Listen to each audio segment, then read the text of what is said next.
Start అయింది చెప్పు.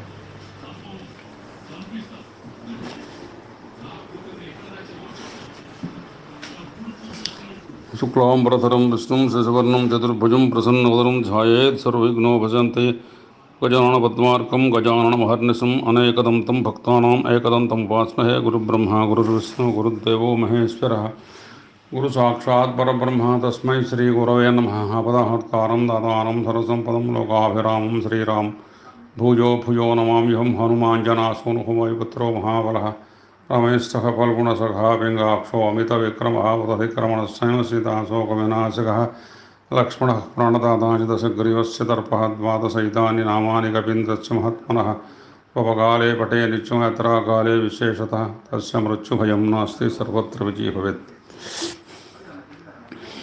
స్తోతులకి, బంధువులకి, మిత్రులకి, ఆప్తులకి, హితులకి, సన్నిహితులకి అందరూ కూడా స్వాగతం, సుస్వాగతం. మనం ఇవాళ దుర్గ సప్తశతి అమ్మవారి యొక్క పారాయణ చేద్దాం. శుక్రవారం, ఇవాళ శ్రావణ మాసం కాకుండా ఇవాళ శ్రావణ శుక్రవారం మహాలక్ష్మి దేవత మనం ఘనంగా మనం కొలుస్తూ ఉంటాం.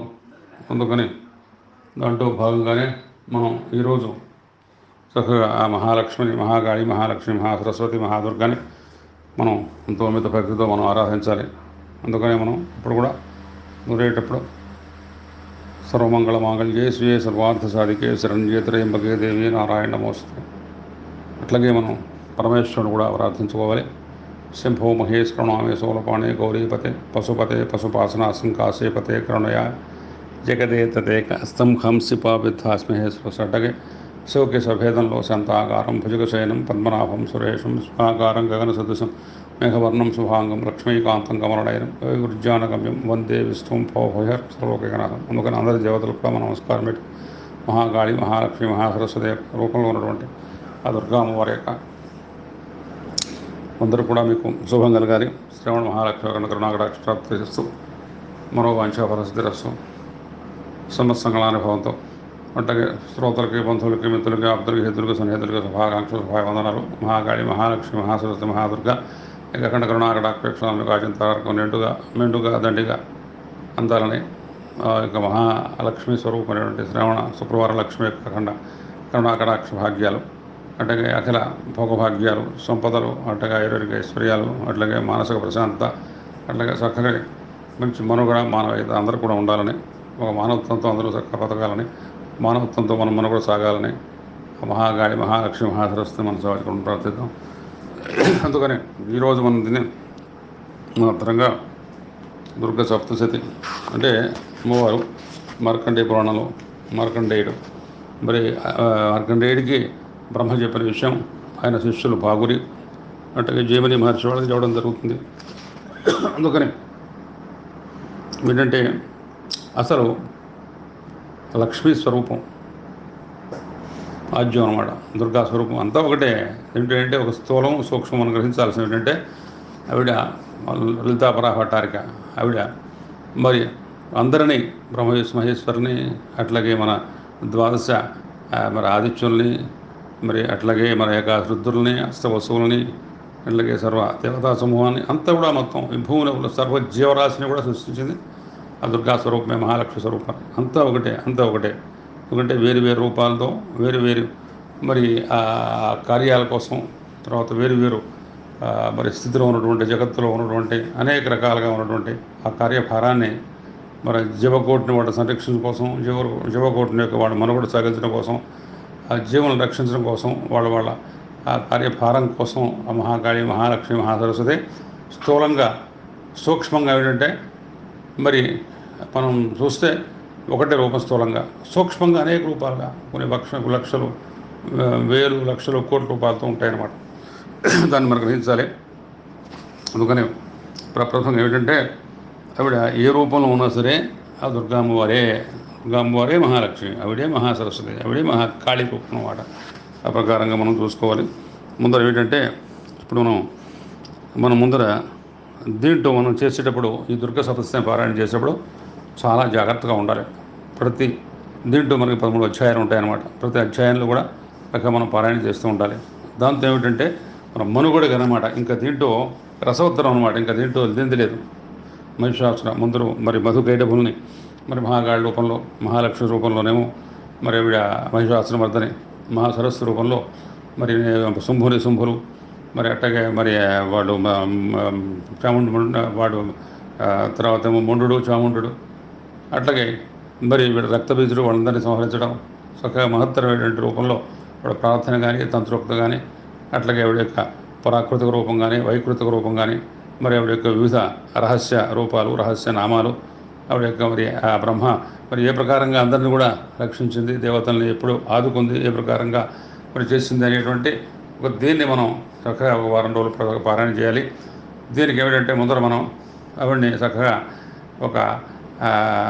ఒక నిధితో, ఒక నియమంతో, ఒక నిష్ఠతో, ఒక శక్తితో, ఒక ఏకాగ్రతతో, ఒక భక్తితో, ఒక యుక్తితో, ఒక ధర్మంతో, ఒక సత్యంతో, ఒక అనురక్తితో, ఒక గమ్యంతో, ఒక లక్ష్యంతో, ఒక తదేక దృష్టితో ఆవిడ కొలవాలన్నమాట. దీని ముందర ఏమిటంటే మనకు లోకంలో చూస్తున్నాం జీవహింస చాలా తప్పు. చాలామంది మరి మాంసభక్షం చాలా హాని. చాలామంది మాంసభక్షం తప్పని తెలుసు కూడా చెడు అలవాటుకు బానిసి దాన్ని వదిలేకపోతున్నారు. మరికొందరు భోగలాల్సిన మాంసభక్షణ సమర్థిస్తారు. కానీ మాంసాన్ని తినడంతో దోషాలకు అంతం లేని వారు తెలుసుకోవాలి. మనం ఏంటంటే మరి మనం ఎవరైనా సరే మాంసం భక్షణ చాలా దూరంగా ఉంటే మనం సాత్వికంగా ఉంటాం అనమాట. అప్పుడు మనకి భక్తి పెరుగుతుందన్నమాట. అప్పుడు నీతి వస్తుందన్నమాట. అప్పుడు అంటే సౌమ్యం అంటే సామగుణం, అట్లాగే మరి రజోగుణం, తామగుణం. మరి సామగుణం ఎట్లా వస్తుంటే మనం తినేటువంటి భక్షణ చాలా సాత్వికంగా ఉండాలి. అది చాలా ఎంతో పవిత్రంగా ఉండాలి, ఎంతో అది నిర్మలంగా ఉండాలి, పూజ్యంగా ఉండాలి. అందుకని మాంసభక్షణ వల్ల మనం భగవంతుని పొందలేం. భగవంతుని పొందడం అంటే అభయం, ఆయన యొక్క అభయం. కడుపు నింపుకోవడం కోసం చెప్పి మరి కఠోర దీవాలని మనం హింస చేయకూడదు. పురాణులకి భయాన్ని కష్టాన్ని కలిగించేవాడు అభయ పదాన్ని ఎలా పొందాడు? బోధ లేకుండా పరమపదం ప్రాపించదు. మనుస్మృతి చెబుతోంది, నా కృత్వా ప్రాణినాం హింసాం మాంసం ఉత్పత్తితే క్వచిత్ నచ ప్రాణివధ స్వర్గస్థ స్మాన్యాంసం వివర్జయత్. ప్రాణులు హింసకుండా ఎక్కడ మాంసం ఏర్పడదు. అందుకు ప్రాణుల హింస ద్వారా స్వర్గం లభించదు. కాబట్టి మాంసాన్ని విడిచిపెట్టాలి. తర్వాత మరి చరాచర జగత్తుకు తండ్రి ఈశ్వరుడు. దృష్టిలో అన్ని ప్రాణులు సమానమే, అని కూడా ఇది సంతానమే. ఈశ్వరుడు తండ్రిగా భావించే భక్తజనులు ఇతర ప్రాణులందరినీ కూడా తన సోదరులుగా భావిస్తారు. దేన్ని కూడా కష్టపెట్టకూడదు. ఇది తెలుసుకుని ప్రాణులు మరి దాన్ని హింసించకుండా ఈశ్వరునిపై దయ ఉండాలనుకుని మరి ఆ ప్రకారంగా వాడు కూడా మనకు సాగించాలన్నమాట. అందుకని కుటుంబంలో ఒక లోపం చేత ఇతర సోదరులు కూడా కొట్టినా చంపిన తండ్రి కోపానికి గురైనట్లు ప్రాణులు హింసించేవాడు, మాంసం తినేవాడు ఈశ్వరుని కోపానికి గురవుతాడు. పెద్ద కుటుంబం అది. ఇంకోళ్ళు చంపితే తండ్రి, మరి అందరూ కూడా కొడుకులే, అందరూ కూడా పుత్రులే, అందరూ కూడా ఆ యొక్క పరమేశ్వరుడు యొక్క సంతానమే. ఎవరిని కొట్టినా, ఎవరిని హింసించినా, అందుకని ఆయన చాలా ఈశ్వరుడు చాలా ఆయన మన పట్ల దయ ఉండదు, మన పట్ల ఆయనకు బోధ దయ ఉండదు, మన పట్ల ఆయనకి జాలి ఉండదు, మన పక్కన శరణాగతి ఉండదు అనమాట. అందుకని అహింసగా ఉండాలి. అహింసో పరమధర్మ అని మహాభారతం చెబుతోంది. దీన్ని పాటించకుండా ప్రాణులు హింసిస్తే అది ధర్మోల్లంఘన అవుతుంది అనమాట. కొంతమంది అంటుంటారు, ఎవరిని చంపలేదు, మరి చంపించడం లేదు, ఎవరో చంపి మరి మాంసాన్ని కొట్లు తీసుకొస్తున్నారు కాబట్టి మేము మరి మాకెట్లా ప్రాణం వస్తుంది, మాకెట్లా దాని మూలంగా పాపం ఎట్లా వస్తుంది వాదిస్తూ ఉంటారు. ఇది హింస మాంసాహారుల కోసమే చేయబడుతుంది. వీరి కోసమే కషాయ కొట్టు ఏర్పడ్డాయి. మాంసాహారులు మాంసం తినడం మానేసి ఎవడైనా ప్రాణులు ఎందుకు వధిస్తాడు? అది కాదు, మనం స్వయంగా చేసినా, వేరొకరితో చేయించినా లేదా అనుమతించినా అది హింస అవుతుంది. పతాంజలి యోగ సూత్రాల్లో కూడా అదే వివరంగా మనుస్మృతి ఏం చెప్పిందంటే, అనుమంత విసిత విహంత క్రయ విక్రయ సంస్కర్త జోపహర్త ఖచ్చేది ఘాత. అంటే ఆమోదించేవాడు, అవయవాలను నరికేవాడు, చంపేవాడు, అమ్మేవాడు, కొనేవాడు, వండేవాడు, వడ్డించేవాడు, చివరికి తినేవాడు అందరూ కూడా హింసించేవాళ్ళే. భీష్ముడు ధర్మరాజుడు చెప్పాడు, మాంసం భక్షయితే యస్మాత్ భక్షయిష్యే తమప్రియం ఇతన్ మాంసస్య మాంసత్వ మనుబుద్ధస్య భారత. అంటే ధర్మరాజా, నన్ను ఇతను తింటున్నాడు కనుక నేను అతను తింటాను అనేదే మాంసం యొక్క మాంసంతో దీన్ని తెలుసుకో. మనుస్మృతి అంటే ఏ ప్రాణి యొక్క మాంసాన్ని మనం ఇక్కడ తింటాడో ఆ ప్రాణి పరలోకంలో మళ్ళీ మనిషి మనం తింటాడనమాట. ఇంకో జన్మ ఎత్తిన తర్వాత మనం చంపిన ప్రాణి ఆ ప్రాణి మని తింటాడు ఇంకో జన్మలో. అది దాంట్లో అనమాట భావం అంటే చెప్పిందనమాట. అందుకని మాంసాన్ని తినే జంతువులతో వాళ్ళని పోలిస్తే మనిషి స్వరూపం స్వభావం మొదలైన భిన్నం. మనిషికి సహజమైన ఆహారం మరి పాలు పండ్లు అన్నము మాత్రమే. జలచికిత్సలో ప్రసిద్ధి వేదిన అట్లా మరి మనకు కావాల్సిన వరకు తీసుకోవాలి. అనవసరంగా ఇంకొన్ని బాధ పెట్టకూడదు. మాంసాహారం చాలా దోషం. అందుకని చాలా నిలకడ కావాలన్నమాట మనిషికి సాత్వికత కావాలన్నమాట. అందుకని మనం తినేటువంటి ఆహారం చాలా సాత్వికంగా ఉండాలన్నమాట. అందుకని మాంసం తింటే ఏమవుతుందంటే మన కష్టాన్ని మనం ఆహ్వానించినట్టు అవుతుందన్నమాట. అందుకని మరి ఇప్పుడు మాంసం తింటే చెప్పారు, యూరోప్లో కూడా ఒక పండితులు డాక్టర్లు కూడా దీన్ని అంగీకరిస్తారన్నమాట. మాంసభక్షంతో రోగ కీటకాలు వాటి రోగ పరిమాణాలు మాంసంతో పాటు మన శరీరంలో ప్రవేశిస్తాయి. అతని రోగంగా ఇవాళ మనకు ఎందుకు కరోనా వచ్చింది?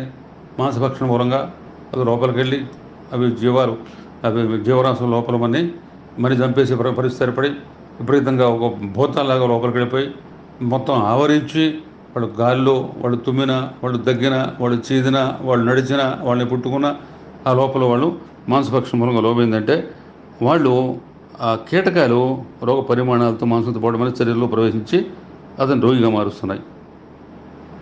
దీని గురించి ఏం చెప్పారంటే, ఒక ఇంగ్లాండ్ చేసిన ప్రసిద్ధ వైద్యుడు, ఇంగ్లాండ్లో క్యాన్సర్ రోగులు రోజుకు పెరిగిపోతున్నారు. ఆ రోగంతో ఇంగ్లాండ్లోని ప్రతి సంవత్సరం 30,000 మరణిస్తున్నారు. ఇది మాంసాహారంలో వస్తుంది. మాంసాహారాన్ని ఇదే వేగంతో పెరిగితే భవిష్యత్తులో 1.5 కోటి ప్రజలు ఈ రోగాన్ని బలవుతారు. మాంసం ఆలస్యంగా జీర్ణం అవుతుంది కనుక ఉదర సంబంధించిన రోగాలు కూడా కలుగుతుంటాయి. ఆ భక్షం మూలంగా ఏమవుతుందంటే మనకి అందుకని దాని జోలికి పోకూడదు. దాని మూలంగా మన యొక్క శరీరం పాడైపోతుంది, మన మనసు పాడైపోతుంది, మన సంఘం పాడైపోతుంది, మన ఉండేటువంటి పరిసరం పాడైపోతుంది, మన మనస్సు సరిగ్గా పనిచేయదు, మనలో ఆలోచించారు దుర్బుద్ధిగా ఉంటాయి, మనలో క్రౌర్యము, రౌద్రము, క్రూరము, ఒక హింస, ఒక దర్పము, గర్వము, ఒక మోసము, ఒక కుట్ర, ఒక దొగ అటువంటి కూడా మనకి దాని మూలంగా ఏమవుతుందంటే లోపల ఏది చేసినా నేను చేస్తానంతే అటువంటి ఒక తెంపు, ఒక పరితెంపు వస్తుందన్నమాట. అందుకని 100 సంవత్సరాలు మాంసం తినకుండా ఉంటే 100 సంవత్సరాలు ప్రతి సంవత్సరం అశ్వమేధ యాగాన్ని చేసే ఫలితాన్ని పొందుతాడు అనమాట. అది మునస్పతిలో చెప్పింది. మాంసం తిన్నవాడు ప్రాణులటిగా శరణం ఇచ్చేవాడు నమ్మకస్తుడు అవుతాడు. అలాగే ప్రాణులకు ఉద్వేగాన్ని కలిగించడు, తన ఉద్వేగాన్ని పొందడు. మహాభారతంలో చెప్పింది అనుశాసనిక పర్వంలో కూడా. అందుకు హవనం చేసే సమయంలో మాంసం మధ్య మొదలైన అభక్ష్యాలు పూర్తిగా వర్జించాలి. ఇది చాలా జాగ్రత్తగా ఉండాలి. ఇప్పుడు మినుములు, బియ్యం, ఎర్రచందనం లేక కుంకుమ మూడిట్లో పెరుగుతో కలిపి పని ఇవ్వాలి. అన్ని ప్రాణులు దేవికి సంతానమే. ఏ ప్రాణికి హింస కలిగినా దేవి అంగీకరించదు. భాగవతంలో కూడా జడభరతుల ఉపాఖ్యానాలు మరియు నవయోగేశ్వరుల సంవాదాలు కూడా మాంసం తినడం లేదా మాంసంతో పూజ నిషేధింపడుతుంది. అందుకని మానవునికి ఏంటంటే ప్రకృతి విరుద్ధమైంది, అపవిత్రమైంది మాంసభక్షణం. మనం భగవద్ని ప్రసన్నం చేసుకోవాలన్నా, మన అమ్మవారిని పూజ చేయాలన్నా, అమ్మవారిని మనం ఒక నిలకడగా చక్కగా మనం పుత్రిక సప్తతి పారాయణ చేస్తున్నాం. ఎట్లా ఉండాలి? మనస్సు ఒక నిశ్చింతగా ఉండాలి, నిలకడగా ఉండాలి, నిశ్చలంగా ఉండాలి, నిర్మలంగా ఉండాలి. అట్లాగే ఎట్లాంటే మనం చాలా ఒక సాత్వికంగా ఉండాలన్నమాట. అటువంటి బుద్ధి ఉంటే తప్పనిసరిగా అమ్మవారు మరి ఆవిడ కరుణాకటాక్ష వీక్షణ జరుగుతుంది. ఆవిడని మన తప్పనిసరిగా మనం రక్షిస్తుంది, మన బాధల నుంచి పడేస్తుంది. అందుకని మన మొర వింటుంది, మన కష్టాన్ని ఆలకిస్తుంది, మన కష్టాన్ని నుంచి బయటపడేసి మన కష్టాన్ని కట్టెక్కిస్తుంది అన్నమాట. అందుకని ఏం చెప్పారంటే భగవద్గీతలు కూడా కృపాణ ఫలహేత అంటే ఫలాపేక్షతో ఉపాసన చేసేవాళ్ళు తుచ్చులు.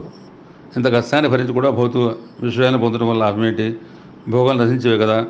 భగవద్ని ప్రసన్నం చేసుకోవడానికి చేసే ఉపాసన అంటే ఏంటంటే నిష్కామ భావంతో చేస్తేనే శాస్త్రఫలం వస్తుంది. అహింస దయ కూడా ఉన్నాయి. ప్రమాదశాత్తు ఇంతకు ముందే మాంసాన్ని తింటూ ఉన్న సోదరులు తమ మనుషులను తెలుసుకొని న్యాయాన్ని, ధర్మాన్ని, ఆరోగ్యాన్ని, ధర్మరక్షణ ఉంచుకొని ఈశ్వరుని కృపకు పాత్ర అవ్వడం, మనసును వదిలేయడం చాలా మంచిది. అది చేస్తే మనం చేసేటువంటి పూజలు కానీ, మనం చేసేటువంటి ఒక ధర్మం కానీ, ఒక సత్యం కానీ, ఒక నిష్ఠ కానీ, మనం చేసే క్రతువులు కానీ, మనం చేసేటువంటి పూజలు కానీ, మనం చేసేటువంటి ఆరాధనలు కానీ, మనం చేసేటువంటి నిత్యవారి చేసేటువంటి కర్మలు కానీ అవన్నీ ఫలిస్తాయి అన్నమాట. అందుకని మనం చేసేది చాలా జాగ్రత్తగా అంతా ఉండాలి. తర్వాత ప్రవణ్య సర్వమంగళ మాంగళ్యే శివే సర్వార్థ సాధికే శరణ్యత్రయంబకే గౌరీ నారాయణ నమోస్తుతే అనేటువంటి దాంట్లో ఉండి పూర్తి చేయించాలి. శరణాగత దీనానార్థ పరిత్రాణపరాయణే సర్వశార్తి హరే దేవి నారాయణ నమోస్తుతే సర్వస్వరూపే సర్వేశే సర్వశక్తి సన్మతే భయేభ్యస్త్రాహినో దేవి దుర్గాదేవి నమోస్తుతే రోగా నశేష నపహంస దుష్ట పురస్సాత్ కామాన్ సకలాన్ అభిస్తాన్ త్వామా స్థితానాం విపన్నారాణం త్వామాశ్రిత ఆశ్రితాం ప్రయాంతి సురబాధా ప్రశమనం త్రైలోక్యస్యాఖిలేశ్వరి యోగమేవ త్వయా కార్యమస్వ ద్వైర్వినాశం అని చెప్పి ఆవిడని చక్కగా మనం సంపూర్ణంగా శరణాగతి చేయాలి. ఆవిడ చక్కగా మనం మహాకాళి, మహాలక్ష్మి, మహాసరస్వతి, మహాదుర్గాదేవిని మనం ఎప్పుడు కూడా మనస్సులో ఆవిడని మనం చక్కగా ప్రార్థించుకోవాలి. ఆవిడని అందుకని పాఠకుడు స్నానం చేసి పవిత్రంగా ఉండాలి. చక్కగా ఇచ్చి మనం గానం చేసేటప్పుడు చక్కగా మరి వేరే ఇంకా వాడికి మనస్సులో ఉండకూడదు. దుర్గ సప్తశతి మనం చూసుకున్నప్పుడు చక్కగా దుర్గ సప్తశతి మీదే మనం చక్కగా ఉండాలి. అందులో ఒకసారి చక్కగా మనం ఆచమనం చేసుకోవాలి. ఆచమనం చేసుకున్న తర్వాత చక్కగా ఇవన్నీ చేసిన తర్వాత మనం ప్రాణాయామం చేసుకోవాలి. గణేశ దేవతలకు, గురువులకు నమస్కరించాలి. పవిత్రస్య మంత్రాలతో దర్భలిత ప్రతిపత్తం ధరించి హస్తాన హిరణ్య పూర్ణ నక్షత్రం పెట్టుకోవాలి. చక్కగా ఏం చేయాలంటప్పుడు విష్ణు నమస్పృహత్మయ పురాణ పురుషోత్తమస్య విశ్వాగ్రే ప్రవర్తమానస్య ఆద్య బ్రహ్మణ తృతీయపరార్థే శ్వేతవరహాకల్పమంత్రే కలియుగే ప్రథమోపాదే జంబూద్వీపే భరతవర్షే భరతఖండే మేరు దక్షిణ దిగ్భాగే శ్రీశైల శ్రీశామరస్య కృష్ణ మనం ఎక్కడున్నా చెప్పుకోవాలి. మనం కృష్ణ కావేరు శ్రీశే లక్ష్మీ స్వగృహే స్వగృహ చెప్పుకోవాలన్నమాట. దాని తర్వాత అప్పుడు చెప్పుకొని చేయాలంటే మహామంగళపదే మానసాముత్తమే ఉమకసే అముకపక్షే అముకతిదో అవన్నీ చెప్పుకున్న తర్వాత మనం ఏం చేసుకోవాలంటే చక్కరనే ముఖస్య శ్రీ మహాకృష్ణాగే పర్వతమానస ఆద్యబ్రహ్మణ తిథిపరార్థే శ్వేతవరహాకల్పే కలియుగే ప్రథమోపాదే భరతవర్షే భరతఖండే మేరు దక్షిణ దిగ్భాగే శ్రీశైల శ్రీశామరస్య కృష్ణ గృహస్నోత్రం చాంద్రమానసే శావరణ సంవత్సరే మనం వీళ్ళ దక్షిణాయనే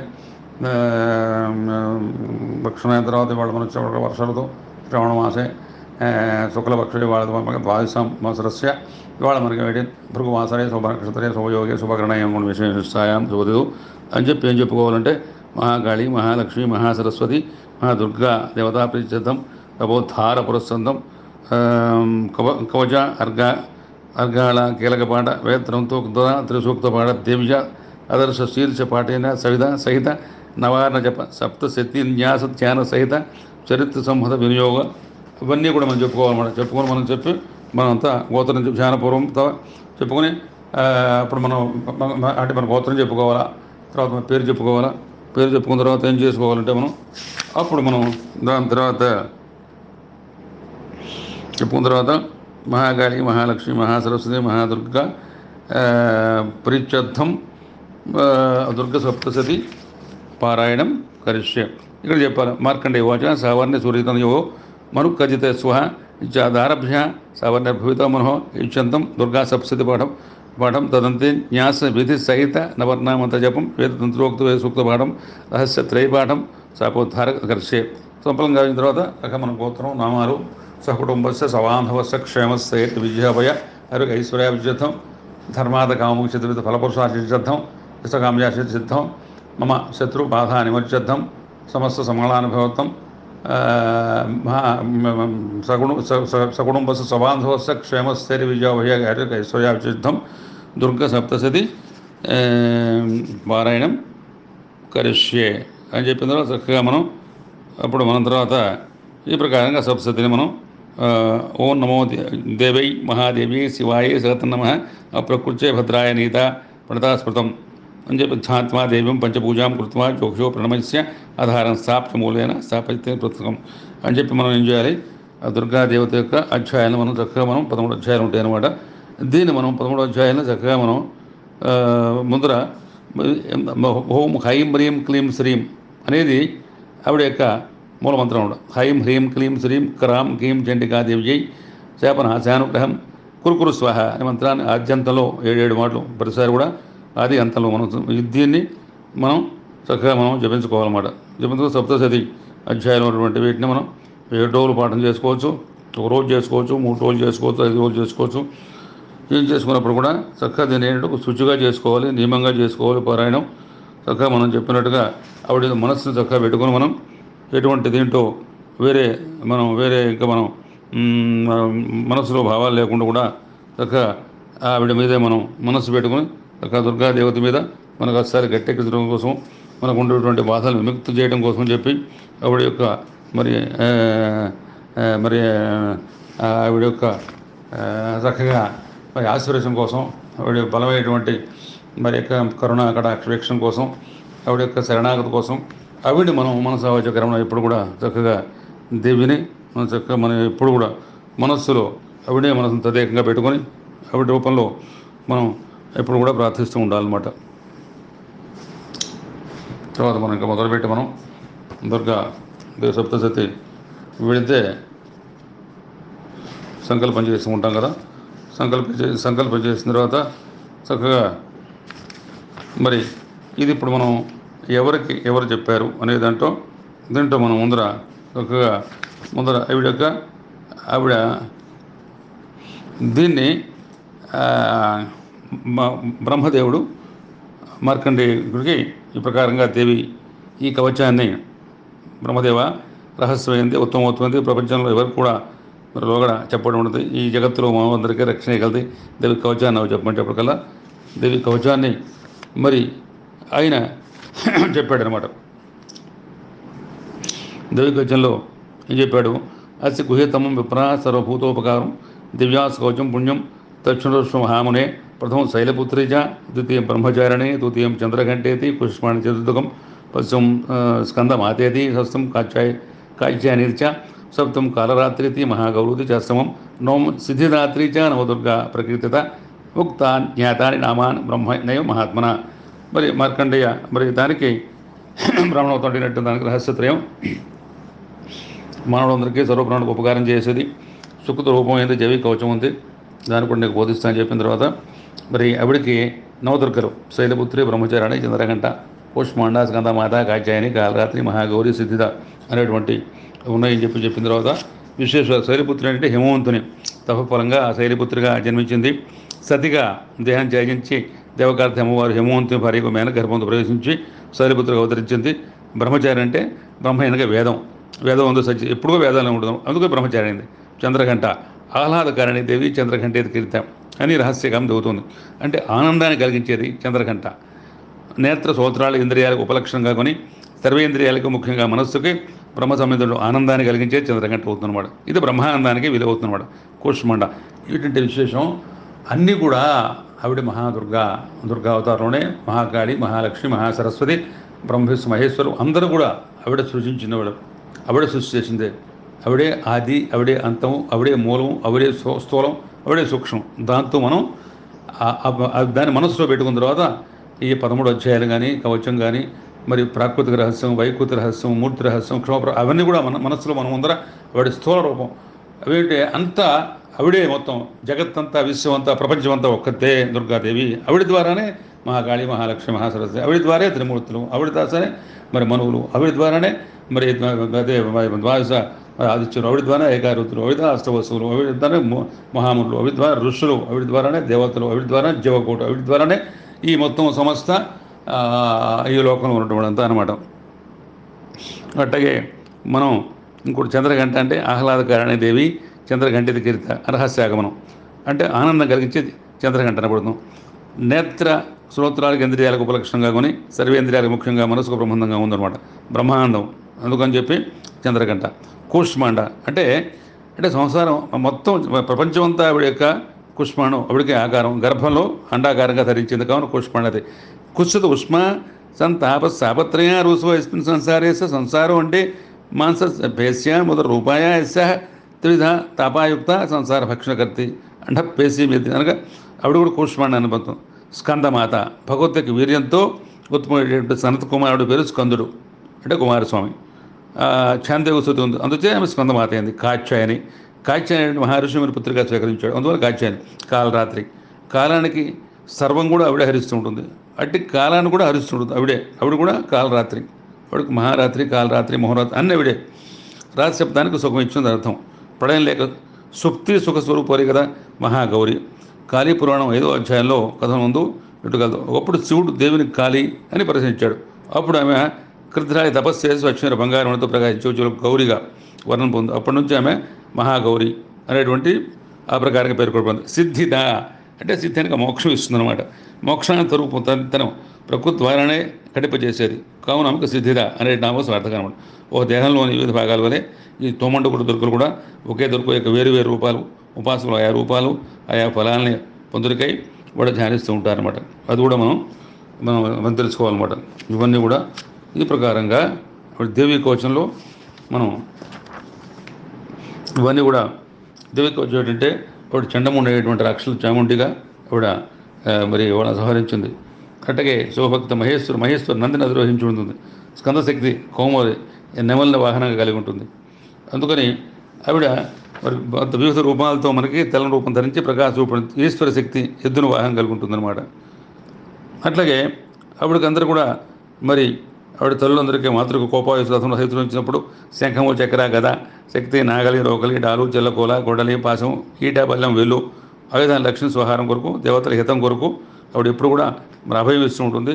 వాడిని ధరిస్తూ ఉంటుంది అన్నమాట. ఆవిడ శత్రువు గుండెలో భయం పుట్టిస్తుంది. శత్రువులు మరి ఆవిడ వారాహి మాత కూడా ఆవిడే. వారాహి శక్తి ఖడ్గధారణి శక్తి నైరుతికి, ఇక స్కందశక్తి కౌమారి ఉత్తర దిబ్బగాల్లో దక్షిణలో వారాహిగా ఉంటుంది. తర్వాత నైరుతి దిక్కులోనేమో తన ఖడ్గధారణిగా ఉంటుంది. మరి పడమర దిక్కులో వరుణ శక్తిగా ఉంటుంది. వాయువు భాగంలో సింహవాహిని శక్తిగా ఉంటుంది. అట్లాగే ఉత్తర దిక్కు భాగంలో స్కందశక్తిగా ఉంటుంది. మరి ఈశాన్య భాగంలో శివశక్తిగా ఉంటుంది. ఈ ప్రకారంగా ఆవిడను కాపాడాలి అని చెప్పి ఆ కవచంలో ఆవిడ మనం ప్రకారంగా మనం కాపాడమని ఆవిడ కోరుతూ ఉండాలన్నమాట. అందుకని చెప్పి ఆవిడని కూడా ఎప్పుడూ మనం చక్కగా మనం ప్రార్థిస్తూ ఉండాలా. ఆవిడని మనం దాని తర్వాత మహాదేవి ఆవిడని మనం ఎప్పుడు కూడా మరి నృసింహశక్తిగా కూడా ఆవిడేమన్నమాట. భీకరంగా దంతాలు కలిగి అమ్మవారు గోల్డు ఊర్ధకేసి అను శక్తి వెంట్రుకలను కౌబరి శక్తి వెంట్రుకలు కుదురును వాగాదేవత చర్మాన్ని రక్షించుగాక. ఆ ప్రకారంగా మరి ఆవిడ వివిధ రూపాల్లో మరి బ్రహ్మశక్తి బ్రహ్మణీదేవి వీరు రక్షించుగాక. క్షత్రేశ్వర్యులు భగవతి వేణు ధర్మధారణీదేవి వజ్రధారణ యొక్క వజ్రహస్తాదేవి ప్రాణ అపాన వ్యాన ఉదాన సమానాలు అనే పంచపురాణాలతో మరి నిన్ను రక్షించుగాక అనేటువంటి ఆ కవచంలో ఆవిడ మనం ఎప్పుడు రక్షించమని చెప్పి ఆవిడని కూడా మనం దాంట్లో ఇంద్రాణి శక్తి అనమాట. ఇంద్రాణి శక్తిగా మన రక్షమని చెప్పి ఆవిడ అనేక రూపాలతో ఆ కవచాల్లో మనం చక్కగా మనం ఆవిడని రక్షించమని చెప్పి ఆవిడ మనం ఎప్పుడు కూడా మనకి ఏం బాధ లేకుండా అక్కడ క్షుద్ర శక్తులు ఉంటుంటాయి, వాటిలో రక్షించాలి. అంటే మంత్ర యంత్ర శక్తులు భూమి ఆకాశం జలం ఆశ్రయించిన క్షుద్ర దేవతలు ఇవన్నీ కూడా మరి ఆవిడని మనం ఉపాసిస్తే మరి ఆవిడ మనం ధ్యానిస్తే శాకని ఢాకని అవన్నీ కూడా మరి తిరిగేటువంటి భయంకర గ్రహాలు కూడా ఆ కవచపాడంతో నశించిపోతాయి అన్నమాట. గ్రహాలు భూతాలు పిశాచాలు అవన్నీ కూడా నశిస్తాయి అన్నమాట. యక్షులు గంధర్వులు రాక్షసులు బ్రహ్మరాక్షులు పేతాలు కూష్మణ భైరవ అనిష్టకారులు దుష్టగ్రహాలు అన్నీ కూడా మరి దేవి కవచాన్ని మనస్సును ధారణ చేస్తే చూసినంత మాత్రమే నశించిపోతాయి అన్నమాట. అందుకని ఆ కవచాన్ని మనం ఇప్పుడు కూడా మనం పెట్టుకోవాలి. అట్లాగే అది దాంతో అర్గళ స్తోత్రం చేయాలన్నమాట. అర్గళ స్తోత్రం ఏంటంటే ఇక్కడ మార్కండేయుడు అన్నాడు, ఓం జయంతి మంగళాకాళి భద్రకాళి కపాలి దుర్గా క్షమా శివాధాత్రి స్వాహ స్వధా నమోస్తుతే జయంతం దేవి చాముండే జయ భూతాతిహారణి జయ సర్వగతి దేవి కాళరాత్రి నమోస్తుతే. ఆ జంటిదేవికి మార్కండేయుడు మహర్షి ఈ ప్రకారంగా నమస్కారం చేస్తున్నాడు అనమాట. కాబట్టి మధుకైటను సంహరించినమాట. మధుకైట పవిత్రాణి విధాతృ వరదే నమ రూపందేహి జయంతేహి యశోదేహి ద్విషోధి మహిషాసుర నిర్నాసి భక్తానాం సుఖదే నమ. మహిషాసురు వర్ధించిందనమాట. రూపందేహి జయంతేహి యశోదేహి ద్విషోహి దత్తబీజ్ వేదేదేవి చండముండ చండముండను వినాశం చేసింది.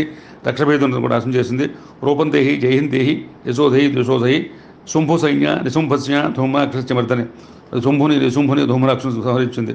రూపందేహి జయంతేహి యశోదేహి ద్విషోదేహి వందితాంఘ్రియుగే దేవి సర్వసౌభాగ్యదాయని రూపందేహి జయంతేహి యశోదేహి. అంటే ఆవిడ ఏమిటంటే మరి భక్తులు నిరంతరం కూడా మరి ఆవిడ కాపాడుతూ ఉంటుంది అనమాట. ఐశ్వర్యాలు భోగాలు ఇదేంటంటే ఆవిడ యొక్క అర్గళా స్తోత్రం మనం పఠిస్తున్నాం.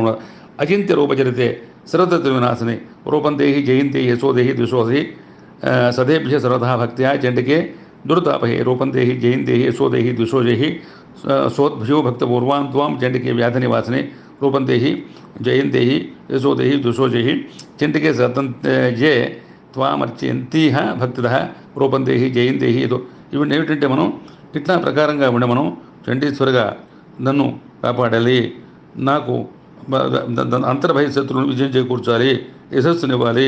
పరమేశ్వరు ఎల్లప్పుడూ కూడా నన్ను రక్షించి నా బాధల నుంచి ఉపశమనం చేయాలి. అవన్నీ దేహి సౌభాగ్యం ఆరోగ్యం దేహి మే, నాకు ఆరోగ్యం ఇవ్వాలి, సకల ఐశ్వర్యం ఇవ్వాలి, సుఖం ఇవ్వాలి, రూపం ఇవ్వాలి, జయం ఇవ్వాలి, యశస్సు ఇవ్వాలి, శత్రువులు నశించి చేసేటువంటి శక్తి ఇవ్వాలి. రూపం దేహి జయం దేహి యశోదేహి దిశోదేహి విధేహి దుష్టాం నాచం విధేహి బలముచ్చకై రూపం దేహి జయం దేహి యశోదేహి దిశోజహి. అట్లాగే నాకు శత్రు వినాశం కలిగేవు, నాకు విశేషం బలం ఇవ్వు, నాకు సొంతమైన రూపం ఇవ్వు, విజయం చేకూర్చి యశస్సు చేకూర్చి. అర్కణా స్తోత్రం కూడా వీడిని మనం మనం దుర్గా సప్తశతము పారాయణ చేసినప్పుడు వీడిని ఇట్లా మనం ఒక నిర్మలంగా అవిని మనం ధ్యానిస్తూ ఉండాలన్నమాట. అట్లాగే విద్యహి దేవి కళ్యాణం విద్యహి పరమాశ్రయం రూపం దేహి జయం దేహి యశోదేహి దిశోజహి సునాశ్ర శిరోరత్న నిగృహ చరణేంబికే రూపం దేహి జయం దేహి యశోదేహి ద్విషోదహి. ఈ ప్రకారంగా వీడు మనం నాకు శుభం ఇవ్వు, సుఖం ఇవ్వు, సంపద ఇవ్వు. అట్లాగే మరి దేవతలు రాక్షసు ధరించిన కిరీటాన్ని రత్న కాంతులతో రాపాడుకుంటున్న పాదాలు గల తల్లి నీకు రూపం. నీ రూపాన్ని చేయడానికి నీ కీర్తికి మరి నేను దీంతో శత్రువులు సహకరించి మాకున్నటువంటి బాధల నుంచి మమ్మల్ని రక్షించి అపరాధ పరంవర వృతం నహి మాత సోపేక్ష సుతం అని చెప్పి శంకరాచార్యులు కూడా ఈ ప్రకారంగా ఆవిడ్ని మరి రాక్షసులను దగ్గర నుంచి ఆవిడ్ని చంపి దేవతలను కాపాడినవాడిని ఆవిడ చక్కగా ఆయన కూడా ఆట శుద్ధి చేశాడు అనమాట. విద్యావంతం యశవంతం లక్ష్మీవంతం జనం కురు రూపం దేహి జయంతి యశోదేహి దిశోదహి ప్రచండ దైత్యదర్భగ్నే జంటికే ప్రణతాయమే రూపం దేహి జయందేహి యశోదేహి దిశోదహి చతుర్భుజే చతుర్భక్త సంస్థతే పరమేశ్వరే రూపం దేహి జయంతి యశోదేహి దిశోదహి క్రిస్సేనా సంస్థ దేవి సత్సద్భక్తాసదాంబికే రూపం దేహి జయందేహి యశోదేహి దిశోహి. అట్లాగే హిమాచల సుతానాథ సంస్థతే పరమేశ్వరి రూపం దేహి జయందేహి యశోదేహి దిశోదహి. ఆవిడ్ని మనం ఎట్లాగంటే నాకు విద్యావంతం చేయి, కీర్తివంతునిగా చేయి, శ్రీమంతునిగా చేయి, పైకి రాక్షసులు గర్వను దుఃఖి తండ్రిగా మాదా నీకు నమస్కారం పెడుతున్నాను. 4 భుజాలు చూపించి తల్లి, 4 ముఖాలు కలిగిన బ్రహ్మదేవి వచ్చే ఎప్పుడు నువ్వు అంటే ఎప్పుడు శుద్ధి పడుతూ ఉంటావు. నాకు రూప జయకీర్తులు ప్రసాదించి నా శత్రువులందరినీ సంపరించి నాకు బాధల నుంచి రక్షించి నన్ను ఎప్పుడు కూడా నన్ను కాపాడుతూ ఉండి నాకు మరి నీ స్తోత్రం మరి ఎప్పుడు చేసేటువంటి నాకు చక్కడికి నాకు మాత్ర భాగ్యం కలిగించి మరి హేమవంతుని పుత్రిక పార్వదేవి నీవు నీ పతికు శివుని చేత చక్కగా స్తోత్రం చేయబడుతుంటావు. అంటే నీవు నాకు దక్కని రూపాన్ని గొప్ప గెలుపుని ప్రసాదించు, అట్టగా నా శత్రువులను కూడా దునుమాడు, అట్టగా నన్ను బాధల్లో రక్షించు, అట్టగా నాకు ఉన్నటువంటి మరి విపత్తుల నుంచి కూడా మరి అటువంటి ఆ మహామారి మరి ఆ ఉపశమనాల నుంచి నాకు వచ్చేసి నన్ను కొద్ది ఉపశమనం నాకు ఇచ్చి నన్ను కాపాడి నన్ను ఎల్లప్పుడుగా అని చెప్పి ఇంద్రాణి పది సద్భావ పూజితే పరమేశ్వరి రూపం దేహి జయందేహి యశోదేహి దిశోసహి ది ప్రచండ దౌర్దండ దైత్రప వినాశిని రూపం దేహి జయందేహి యశోదేహి దిశోసహి దేవి భక్త జనోద్ధామ దత్తానందోయతి అంబికై రూపం దేహి జయంతి యశోదేహి దిశోసహి పత్ని మనోరమాం దేహి మనోవృత్తానుసారిణీం తరణీం దుర్గా సంసార సాగరస్య క్రోధోవం. అందు చెప్పి నువ్వు సజ్జీదే భర్త ఇంద్రుని చేత బ్రహ్మభావంతో పూజిస్తూ ఉంటారు. మా భయంకర బాహువులు కలిగిన రాక్షసును మదమని తల్లి నన్ను ఎప్పుడూ కాపాడుతుంటూ నాకు ఎప్పుడు మహదానంద ప్రదర్శిస్తూ నాకు ఎప్పుడు సౌందర్యం నాకు విజయాన్ని ప్రసాదిస్తూ ఉండు. సుందరమైన నా మనస్సు ఎప్పుడు మరి చక్కగా సాత్వికంగా ఉన్నట్టు చెయ్యి. నన్ను చక్కగా ఎప్పుడు కూడా నా మనస్సులో వేరే భావం లేకుండా నిన్నే మరి పూజించేటువంటి నాకు అని చెప్పి మనం ఇదం స్తోత్రం పఠిత్మాతు ఆ స్తోత్రం పఠేనరహ చదువు సప్తశతి సంఖ్యావరం ఆప్నోతి సంపదాం. మనం సప్తశతి మనం పాలన చేసే ముందర దీన్ని పఠించాలన్నమాట. అప్పుడు ఈ సప్తశతి స్తోత్రం 700 మాత్రం సంఖ్య సరిపడు చేస్తానని మనం 700 ఏమిటంటే సప్త ఋషులు 700, సప్త 10, అట్లాగే సప్త నాదాలు, అట్లాగే సప్త సముద్రాలు, అట్లాగే ఇవన్నీ కూడా సప్త అనే దానికి చక్క ఎంతో ప్రాముఖ్యమైనటువంటి ఒక విశేషమైనటువంటి గుణం ఉందన్నమాట. అందుకనే సప్తశతి 700 శ్లోకాలతో ఇది విరాజిల్తుందన్నమాట సప్తశతి. దీన్ని మార్కండేయ పురాణంలో ఉంది. మార్కండేయ పురాణ శిష్యుడు భగుడు చెప్పాడు. ఇక్కడ మనకి ఏమిటంటే ఒక మేధ మహర్షిను చాలా మంచి ఒక మహర్షత్వంలో మేధుడు ఆయన ఆశ్రమంలో చక్కగా ఆయన ఒక దీంట్లో మన శిష్యులతో విరాజిల్తూ ఉంటాడు. గురుకులంలో మేధ మహర్షి ఆయన అక్కడ రాజు సురథ అనేటువంటి మహారాజుకి అటుగే సమాధి అనేటువంటి వైశ్యుడు కూడా ఈ యొక్క దేవి మరి మహాకాళి, మహాలక్ష్మి, మహాసరస్వతి, మహాదుర్గ రూపాలన్నీ కూడా చూడడం జరిగిందనమాట. చెప్పి వాళ్ళకి అనేక విధాలైనటువంటి మరి వాళ్ళ జీవితాన్ని పునీతం చేయడం జరిగింది. ఇది కూడా మార్కండేయ పురాణంలో మనం వాటిని దానికి మరి మార్కండేయుడు మరి ఆయన ఈ స్తోత్రాలు కూడా మనకిచ్చి మన చక్కగా కీలకం. దీంట్లో కూడా ఇవన్నీ కూడా అవన్నీ ఇప్పుడు కూడా ఇవన్నీ మనం స్తోత్రం చేస్తూ ఉండాలా. స్తోత్రం చేస్తూ ఉండి అవన్నీ ఎప్పుడు కూడా మనం ఆద్యంతం రాత్రి సూక్తం పఠేతౌ మధ్యే సప్తశతి స్వం ప్రాంతీయతు పఠనీయం వై దేవీ సూక్తమతిక్రమ మధ్యేన వర్ణపూడితం కృత్వా సూత్రం సతగభేత్ శతామదో శతం జాంతే చెప్పేన్ మంత్రం నవార్ణకం చండీ సప్తశతి మధ్యే సంపుటో ఉదా. అంటే ఏంటంటే ఇది రాత్రి సూక్తం దేవి సూక్త పాఠంలో మనకు ఆద్యంతంగా ఉందన్నమాట. దాన్ని చక్కగా మరి ఇవన్నీ ఏంటంటే ఈ ఈ యొక్క సూక్తాలు కూడా అథవా వేదోక్తం రాత్రి సూక్తం అనే దాన్ని కూడా మనం చక్కగా వాటిని పఠిస్తూ ఉండాలన్నమాట. ఆ సూక్తం ఏంటంటే జీవరాత్రి ఈశ్వరరాత్రి ఆ రాత్రి రెండు విధాలు. జీవరాత్రి అంటే సకల జీవుకు సంబంధించిన వ్యవహారాలు లయం చేసేది, ఈశ్వరరాత్రి అంటే ఈశ్వర సంబంధక వ్యవహారాలు లయం చేసేది. అందుకని అమృత రూపణి రాత్రికి ఎంతకు వ్యాపించే లతా గుణమదాలను పైకి పది లక్షాదులు దేవత వ్యాప్తం చేస్తుందన్నమాట. అందుకని ఆ యొక్క అజ్ఞాన అంధకారం నుంచి మనం బయటపడేట్టుగా చేసి తనతో రాత్రి సూక్తం అట్టగే మన ఈ సూక్తాన్ని కూడా మనం చక్కగా మనం పఠించుకోవాలా. పఠించుకున్న తర్వాత ఆవిడ యొక్క ఆ రూపాన్ని ఆ జగజ్జనని మహావిద్యాస్వరూపిణి ఆ విద్యాస్వరూపిణి అన్నీ విడే మహాశక్తి మేధాశక్తి మహాధారణశక్తి అని కూడా మాతే అనమాట. అందుకని ఆ యొక్క మహాకాళి మహాలక్ష్మి మహాసరస్వతి ఆవిడని అనేక రూపాలతో మనం చక్కగా మనం కొలుస్తూ ఉండాలన్నమాట. సూక్తాన్ని కూడా మనం మనసులో పెట్టుకొని ఆవిడ్ని మనం ఎప్పుడు కూడా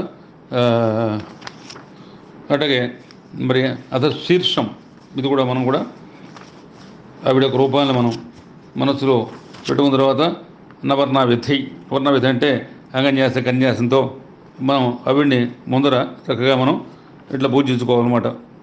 వర్ణ మంత్రంలో కూడా ఓం ఐం అంగుస్థాభ్యా నమః హ్రీం తర్జనాభ్యా నమః క్లీం మధ్యమాభ్యా నమః చాముండే నమః అనాభ్యాభ్యా నమః ఓం ఇచ్చే కనిష్ఠాభ్యా నమః ఓం ఐం హ్రీం క్లీం చాముండే విచ్చే కతల్వత్సాభ్యా నమః ఓం ఐం హృదయాయ నమః ఓం హ్రీం సరసే స్వహ ఓం క్లీం త్రికాయ వషడు ఓం చాముండై కవచాయ హోం. అలాగే ఓం విచ్చే నేత్రత్రయాయ వషడు ఓం ఐం హ్రీం క్లీం చాముండై విచ్చే అస్త్రాయ భట్ భూర్భోస్వృదిక్ బంధ. ఇది మనం చక్కగా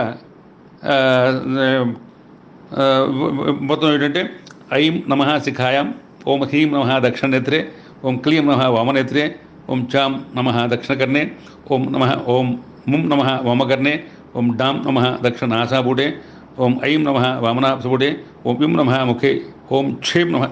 ఇట్లా ఏంటంటే మనం మూలమంతో వ్యాపకంలో చక్కగా మనం చూసుకుని అవన్నీ కూడా అవిడ్ని అనే దిక్కులకి ఓం ప్రాచ్యే నమః ఓం ఐం అగ్నే నమః ఓం హ్రీం దక్షిణాయ నమః ఓం హ్రీం నైరుత్యే నమః ఓం క్లీం ప్రతిచ్యే నమః ఓం క్లీం వాయువే నమః ఓం చాముండే నమః ఉదిచ్యే నమః ఓం చాముండే నమః ఐశాన్యాయ నమః ఓం హైం హ్రీం క్లీం చాముండే విచ్చే ఊర్ధ్వాయ నమః ఓం హైం హ్రీం క్లీం చాముండే విచ్చే భూమ్యే నమః.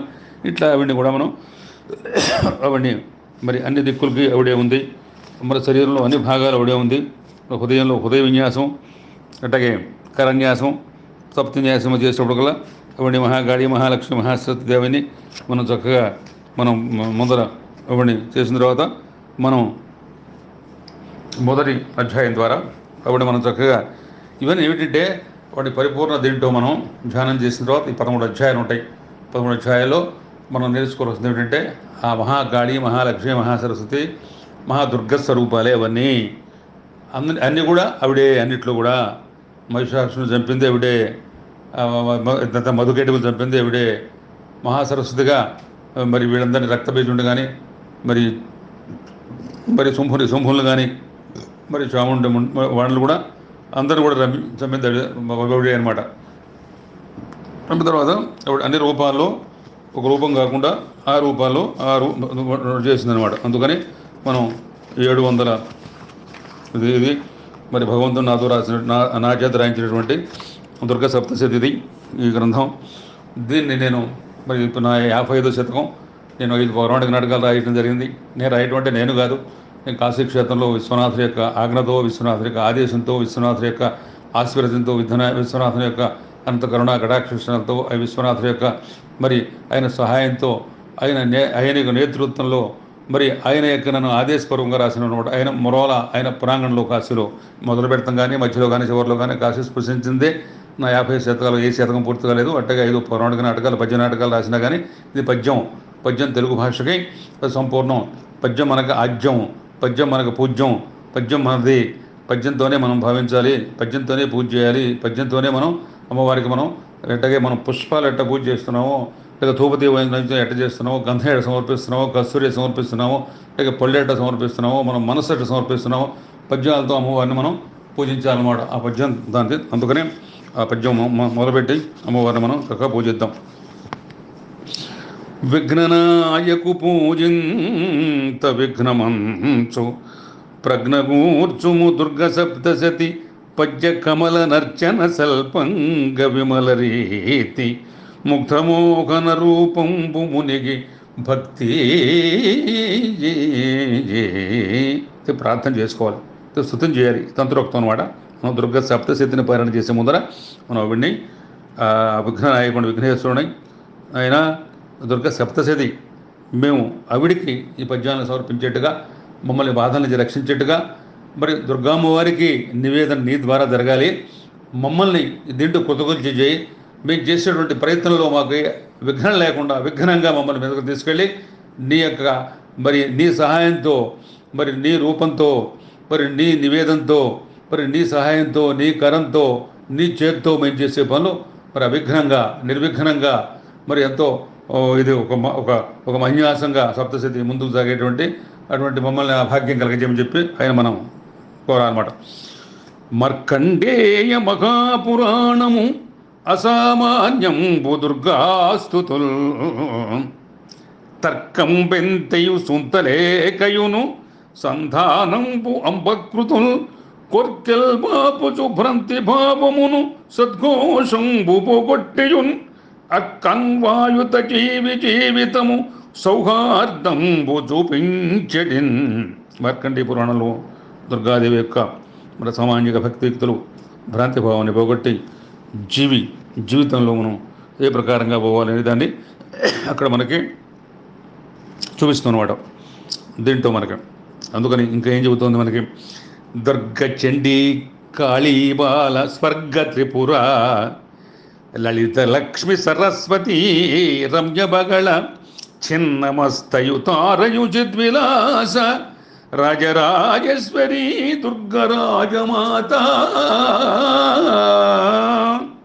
ఆవిడే స్వరూపాలు దుర్గా, చండీ, కాళీమాత, బాలా త్రిపుర సుందరి, దుర్గ త్రిపుర, లలితాదేవి, లక్ష్మీ, సరస్వతీదేవి, రాజరాజేశ్వరి, దుర్గామాత ఆవిడే అయిన రూపాలతో కలిగి ఉంటుందన్నమాట. స్థూల సూక్ష్మయు పరరూప సులపాణి రాజతామస గుణముల రమ్య దుర్గ తాత్వికంబున పరరూప ధర్మజ్ఞాని స్వయపు జ్యోతిక చితి రూప జగతి మాత. దుర్గాదేవి స్థూలంగా కనిపిస్తూ ఉంటుంది, బ్రహ్మాండంతా నిండి ఉంటుంది, అతి సూక్ష్మంగా కనిపిస్తూ ఉంటుంది. అణువు పరమాణువులు ఆవిడే ఉంటుంది. రజోగుణం, సామగుణం, తమోగుణం అన్నిట్లో ఆవిడే ధర్మ జ్ఞానాలతో ఉంటుంది. స్వయం జ్యోతిగా వెలిగిపోతూ ఉంటుంది. అది కాకుండా చిత్రూపంగా, కాంతి రూపంగా, వెలుగు రూపంగా, తేజోవంతంగా మనకి దారి చూపించి, మనకి వెలుగు చూపించి, మన జీవితంలో ముందుకు పోయేటువంటి బాట చూపిస్తూ ఉంటుంది అన్నమాట. అందుకని చండి శత చండి చాముండి అండదండ పిండము అఖండ బ్రహ్మాండ వెండి కొండ సప్తశతినుత దుర్గా ప్రచండము బ్రహ్మాండ కోదండ వేదండ నిండుకొండ. అప్పుడు దుర్గాదేవి చండి, శతచండి, చాముండి, కండబిడ్డ బ్రహ్మాండలో నిండు కొండగా విరాజిల్తూ బ్రహ్మాండం తవ్వుతూ ఉంటుంది. సప్తశతి స్థుతులతో ఇప్పుడు సప్తశతి అంతా ఆవిడే, మొత్తం శతి అంతా ఆవిడే. సప్తశతి ఏమంటే ఏంటంటే మన జీవితం సప్తశతిలాగా, మరి సప్త వర్షాలాగా, సప్త సముద్రాలాగా, సప్త ఋషుల్లాగా, సప్త పదుల్లాగా, సప్త నాదాల్లాగా, అట్లాగే మరి సప్తం ఆ ప్రకారంగా ఒక మనం అంత మరి సుషుప్తి ఎంతో మరి ఆప్తతతో, ఆర్తితో, మరి ఎంతో సంతృప్తితో మన జీవితం సాగిపోతూ ఉండాలన్నమాట. కామబీజము క్లీబ్జును గమ్యమంద రాజకొమరు సుదర్శన రమ్యమనన మాత జగదంబ దుర్గమా మన్యకరుణ గతపు వైభవమ సమాన్య కామ్యమందే ఏ జే. ఇక్కడ మనం తెలుసుకోవాల్సిన విషయం ఏంటంటే ఆవిడ అక్కడ పూర్వం సూర్యవంశానికి చెందిన ధ్రువసంతి అనేటువంటి కోసల దేశం పరిపాలించేటువంటి మహారాజుకి మనోరమ లీలావతి అనేటువంటి ఇద్దరు భార్యలు ఉన్నారు. అంటే రాణులిద్దరికి సుదర్శనుడు శత్రుజిత్తు అని ఇద్దరు కుమారులు ఉన్నారు. ఒకనాడు ధ్రువసంతి మహారాజు వేట నిమిత్తం అడవిపోయాడు. అడవిపోతే అక్కడ అడవి పోయిన తర్వాత వేటాడుతుంటే మరి ఒక సింహం దాని పంజాబ్ గురిగా రాజు మరణించాడు. అనంతరం రాజ్య పట్టాభిషేకం చేయడానికి రాజకుమారులు మాతామహులు వీరసేనుడు విధాజిత్తు ఇద్దరు రాజులు వాదవిధాలు పడ్డాయి. మా మనవుడు మాధవితుడే యోగుడు అంటే మాధవితుడు యోగుడు అని చెప్పి సవాల్ చేస్తూ కయ్యాన్ని దూరారు. శత్రుజిత్ తాతగారైనటువంటి బలవంతుడు విధాజిత్తు రాజుగారి చేతిలో సుదర్శన తాత వీరసేనుడు హతుడయ్యాడు. తన తండ్రి మరణం అతని కోపం మహారాణి మనోరమ దుర్బుద్ధి కలిగిన విధాజిత్తు రాజులకు భయపడి తన కుమారుని కాపాడుకోవాలని చింతతో తనకు నమ్మకమైనటువంటి మంత్రి విధులను పిలిపించి రహస్యంగా రక్షమని కోరితే వెంటనే విధులుడు ఆ మంత్రి మహారాణి మనోరమను రాజపుత్ర సుదర్శను నిర్దేశించుకొని ఒక దాసుతో పాటుగా చిత్రకూట వంతు నివసించిన భరద్వాజ మహాముని ఆశ్రమానికి వెళ్ళారు. ఆ ముని కృపతో ఆశ్రయాన్ని ప్రసాదించే వాళ్ళు అసలే వాళ్ళు నివసం సాగారన్నమాట. ఒకనాడు మంత్రి విధులని వద్ద సుదర్శను నిలబడి ఉన్నాడు. ఇంతలో ఒక మునికుమారుడు వచ్చాడు. విధులను చూసి ఆ మునికుమారుడు హాస్యంగా క్లీబ్ అనే పేరుతో గట్టిగా అరిచాడు. క్లీబ్ అనే మాటలో ముందు అక్షరం క్లీ అనే మాత్రం సుదర్శనం స్పష్టంగా అనిపించింది. అది వెంటనే స్మృతిలో నాటుకుంది. అప్పటి నుంచి సుదర్శనుడు అనుస్వరం లేకుండా క్లీ అనే అక్షరాన్ని మాటిగా సంస్కరిస్తున్నాడు. అయితే జగదంబ యొక్క మంత్రరాజ్యానికి చెందిన క్లీం అనే కామబీజం అదృష్టం చేత అనుకోకుండా సుదర్శనకు లభించింది. నాటి నుండి అతను తెలియకుండా క్లీ అనే మాటని గొప్ప భావంతో సుదర్శనుడు యాత్రప లేకుండా దాన్నే జపించసాగాడు. అప్పటికి 5 సంవత్సరాలు ఉన్నాయి సుదర్శనుడికి. సుదర్శనుడికి ఋషి, ఛందస్సు, న్యాసము, ధ్యానం వంటి విధానాలు ఏమీ తెలియవు. అనాయాసంగా దైవయోగంతో లభించిన అనుస్వారం లేనట్టు క్లీ శబ్దాన్ని లేచినా, పడుకున్నా, కూర్చున్నా, నిలబడినా, ఆడినా, గెంతినా నిరంతరం జపిస్తూ ఉండేవాడు. నిద్రలో కూడా మంత్ర జపం మరుగు వచ్చేది కాదు. ఇంతలో అతనికి 11 సంవత్సరాల వయస్సు వచ్చింది. భరద్వాజముని అతనికి ఉపన్యాస నమస్కారం చేశాడు. వేదాధ్యాయాన్ని ప్రారంభించాడు. కామబీజ మంత్ర ప్రభావించే సుదర్శనుడికి సకల విద్యలు సులభంగా ప్రాప్తించినాయి. ఇటు తరుణంలో రాజకుమారుడు సుదర్శనుడు మంత్రజపానికి ముగ్ధురాలి జగన్మాత వైష్ణవీదేవిగా తన దర్శనం అనుగ్రహించి అతనికి ఉదార్థం చేసింది. ఎరణ వసంత ధరించి రణోదీప కాంత విరజముతో అత్యంత శోభాయమానంగా అలరాసిన తల్లి గరుడు వాహనం ఎక్కి అత్యద్భుత శక్తిగా వైష్ణవదేవి ప్రత్యక్షమైంది. సకల లోకాలకు చలని తెలియటువంటి భువనేశ్వరదేవి దర్శన సుదర్శనుడు ముఖంలో సంతోషంతో విప్పారింది. అంతుని ఆనంద సాగర్లో మునిగిపోయాడు. తర్వాత అమ్మదయ్యతో అతనికి అన్ని విధాల ఆయుధాలు లభించినాయి. తర్వాత అతను కాశీ నరేష్ని కూతురు మరి జగదేక సుందరి శశికళతో వివాహమైంది. శత్రువులందరినీ జయించి కోసల దేశాన్ని రాజుగా పట్టాభిషిక్తుడై సుదర్శనుడు ఎదురులేని మహారాజుగా రాజ్య పరిపాలన చేశాడనమాట. అందుకని ఏమిటంటే మంత్ర జపం యొక్క విధి విధానాలు ఏం లేకుండా ఒక బీజమంత్రం మంచి భక్తి శ్రద్ధతో ఊపిరులు పెడకుండా నిరంతరం జపించేస్తే ఆ జగన్మాత దయతో అతను అనుగ్రహించిన తీరు దేవి భాగవతంలో కూడా మనకి 7వ స్కంధంలో ఉందన్నమాట. ఇక ద్వారా మనకి ఏంటంటే అమ్మ దయ ఉంటే చాలు అన్నీ ఉన్నట్లే అని విశ్వాసమే ఉందన్నమాట. అవన్నీ మరి కామ్యం కోసం కొంతమంది ప్రార్థిస్తూ ఉంటారు, నిష్కామ్యంగా కూడా కొంతమంది ప్రార్థిస్తూ ఉంటారు.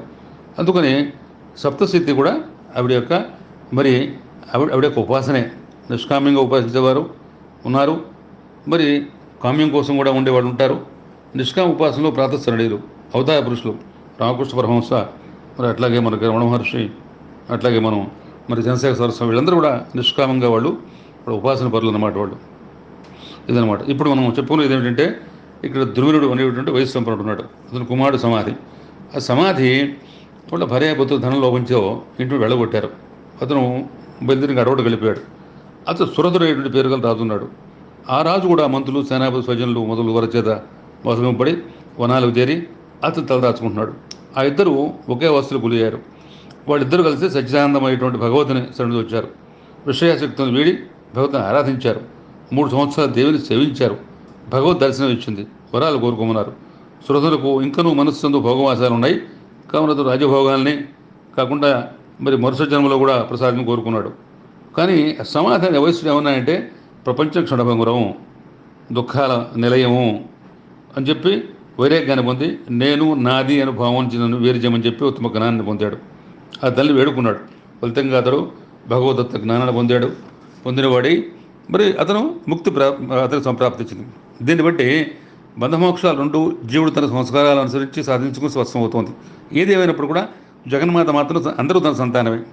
ప్రాణులన్నిటి కూడా సమానమైన సంపూర్ణ దయాదృశ్యం ఉందన్నమాట. అందుకని సప్తశతి శ్లోకాలు మనం తాత్పర్యాన్ని సరళంగా మనం అర్థం చేసుకోవాలి. దాంట్లో చక్కగా వాటిని ఎప్పుడు కూడా మనం పఠించాలి. దాన్ని అమ్మవారిని ఎప్పుడు ప్రార్థిస్తూ ఉంటే మనకు అమ్మవారి యొక్క విగ్రహణ. ఇక్కడ ఏం జరిగింది ఏమంటే కామబీజము క్లీయును గమ్యమంద రాజకొమరు సుదర్శన రమ్యమన మాత జగదాంబ దుర్గమ మన్యకరుణ గతపు వైభవమ సమాన్య కామ్యమదే. కోసల రేజు రాజకుమారుడు సుదర్శనుడు బీజాక్షం క్లీం పట్టుకుని పోవడంగా అతనికి మరి తిరిగి వైభవం వచ్చిందనమాట. కామ్యము గోరి మాత మమకార ఉపాసన చేయుచుంద్రు నిష్కామ్యము అంతరంగమున సాత్విక తత్వ విచార తత్వ సద్గమ్యము చూపుమాతమది ధన్యత గూర్చుచు జీవితంబు సత్కామ్యము జీవితార్థపు విధానము నందగజేయు దుర్గయే. దుర్గామాతను అంతరంగంలో నిష్కామ్యంగా కొంత ఉపాసన చేస్తుంటారు కొంతమంది కోరికతో ఉపాసన చేస్తుంటారు. జీవితార్థాన్ని మాత వాళ్ళకి అందజేస్తుంది, వాళ్ళకి గమ్యం చూపిస్తూ ఉంటుంది, జీవిత గమ్యాన్ని వాళ్ళకి చేకూరుస్తూ ఉంటుంది అనమాట.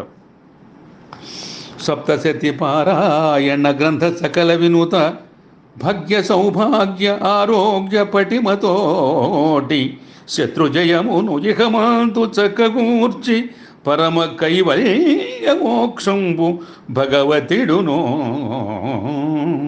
మనం దీన్ని పఠనం చేస్తున్నామంటే అమ్మవారు మనకి సప్తశతి పారాయణంతో సకల సౌభాగ్యాలు, ఆరోగ్య ఐశ్వర్యాలు, శత్రు జయాన్ని, మన బాధల్ని, కరోనా బాధల్ని, ఇటువంటి దుర్భిక్షాలని, ఇటువంటి మనకు దుర్గతుల్ని, ఇటువంటి సంక్షోభాలని, ఇటువంటి ప్రళయల్ని, ఇటువంటి ప్రళయకాలం రెండమన్నీ తప్పనిసరిగా ఈ సప్తశతిని ఎవరు వింటారో, సప్తశతి ఎవరు పారాయణ చేస్తారో, శ్రవణం ఏంటంటే పఠనం కనుకుండా 100 రేట్లు ఇస్తుందన్నమాట. వింటే చాలు అని చెప్పింది కూడా. నన్ను వినండి, నేను వెనకాల ఉంటా, వినండి మీ పక్కన ఉంటా, నన్ను వినండి మీకు అన్నీ కూడా నేను ఇస్తా, నన్ను వినండి నేను మీతోనే ఉంటా, నన్ను వినండి మీకు ఏ బాధ ఉండదు, నన్ను వినండి మీరు లోపల మీరు నన్ను ఎప్పుడు చూస్తూనే ఉంటారు, మీ వెనకాలే ఉంటా, మీకు అన్నీ కూడా ఉపద్రవాలు, మీకు సంభవించినటువంటి ఉపఘాతాలు విఘాతాలు నేను మొత్తం ఛేదిస్తుంటా అని చెప్పింది అనమాట ఆవిడ.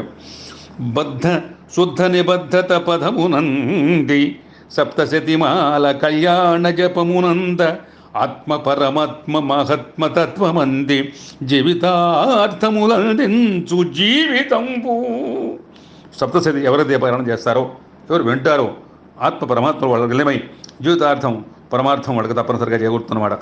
బ్రహ్మచారిణి శైలపు వరపు పుత్రి చంద్రఘంటయు కుష్మాండ స్కందమాత కళరాత్రియు కాచాయి గౌరీదేవి సిద్ధిదాత్రీయ నవదుర్గ శుద్ధమాత.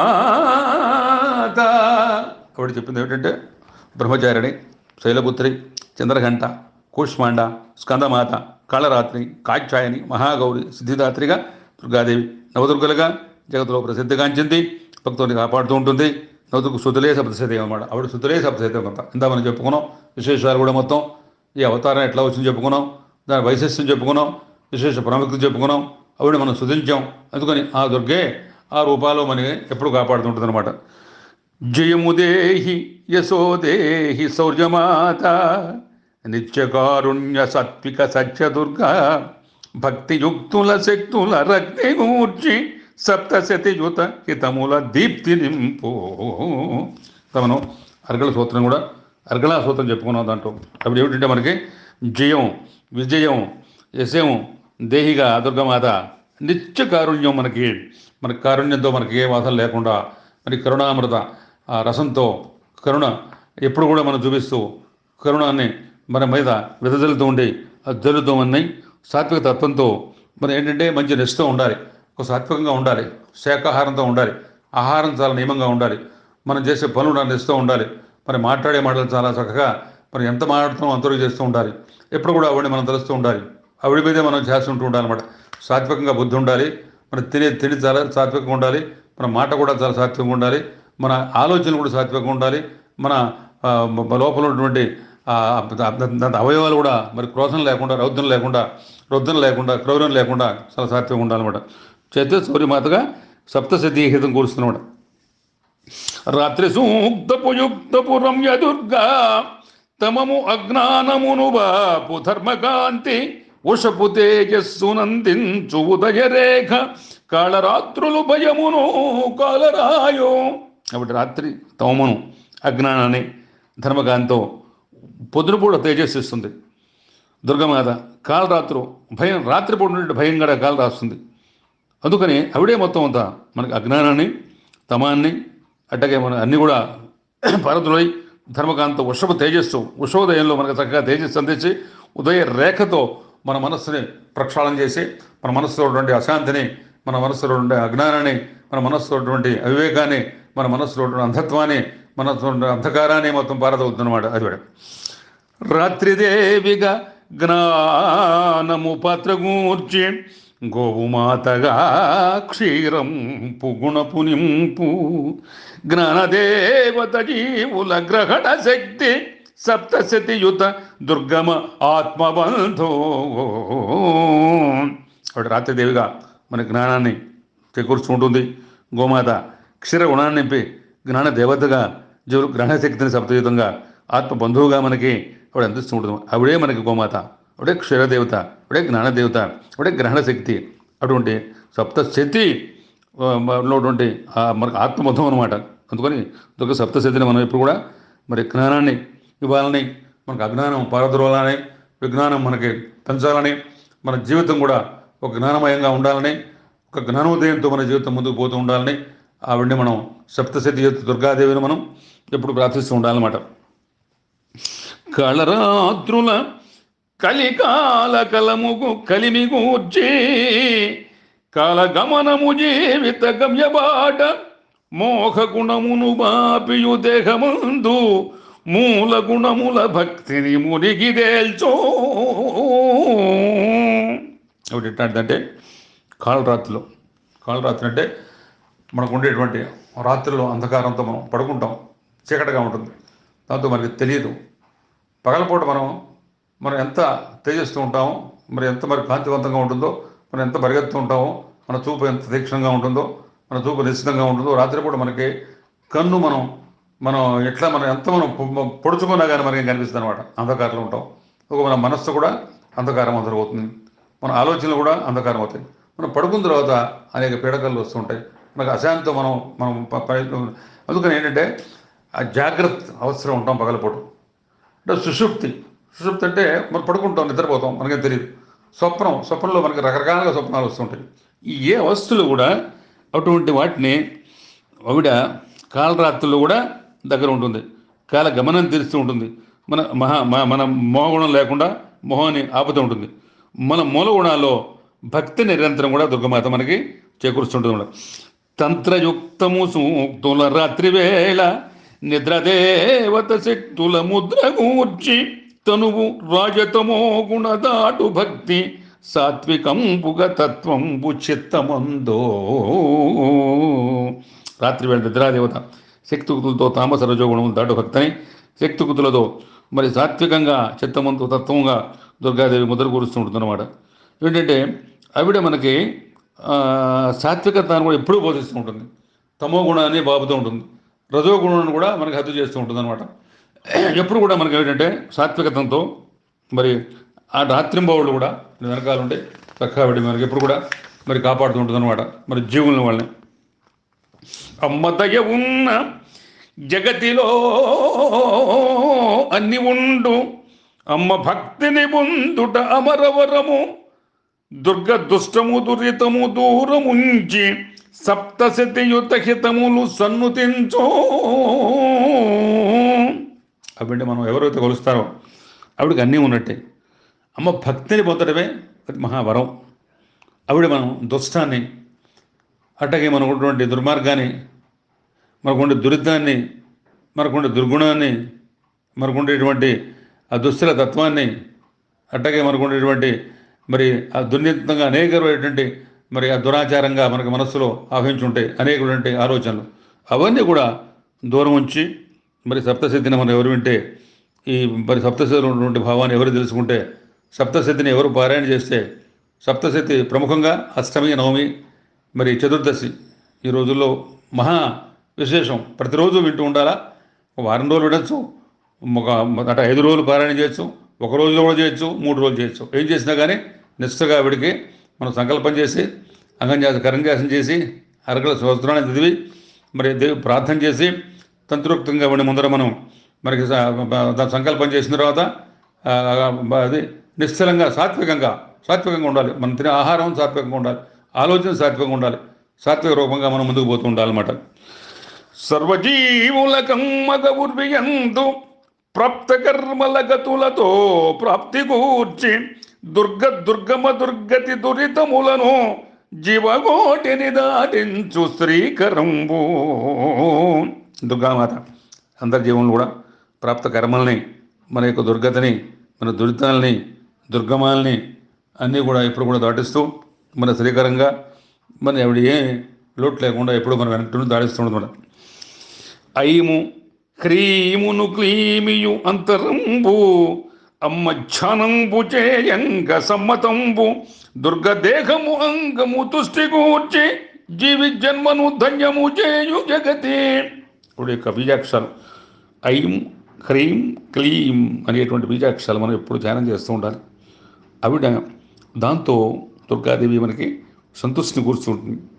అది కాకుండా మన అంగాల్లో కూడా చక్కగా అవన్నీ పునీతం అవుతాయి, అంగాలు చైతన్యం అవుతాయి, అంగాలు ప్రభావితం అవుతాయి, అంగాలు మరి వాటిలో ఉత్సాహం, నవశక్తి, నూతన శక్తి వస్తుందన్నమాట.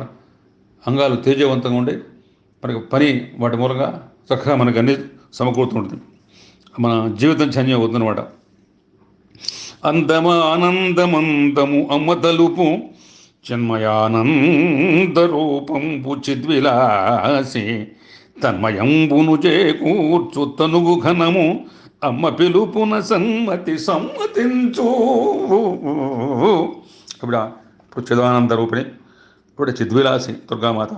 ఇప్పుడు తలిస్తే మన తనువుకు శరీరానికి ఒక తన్మయత్వం చేకూరుతుంది.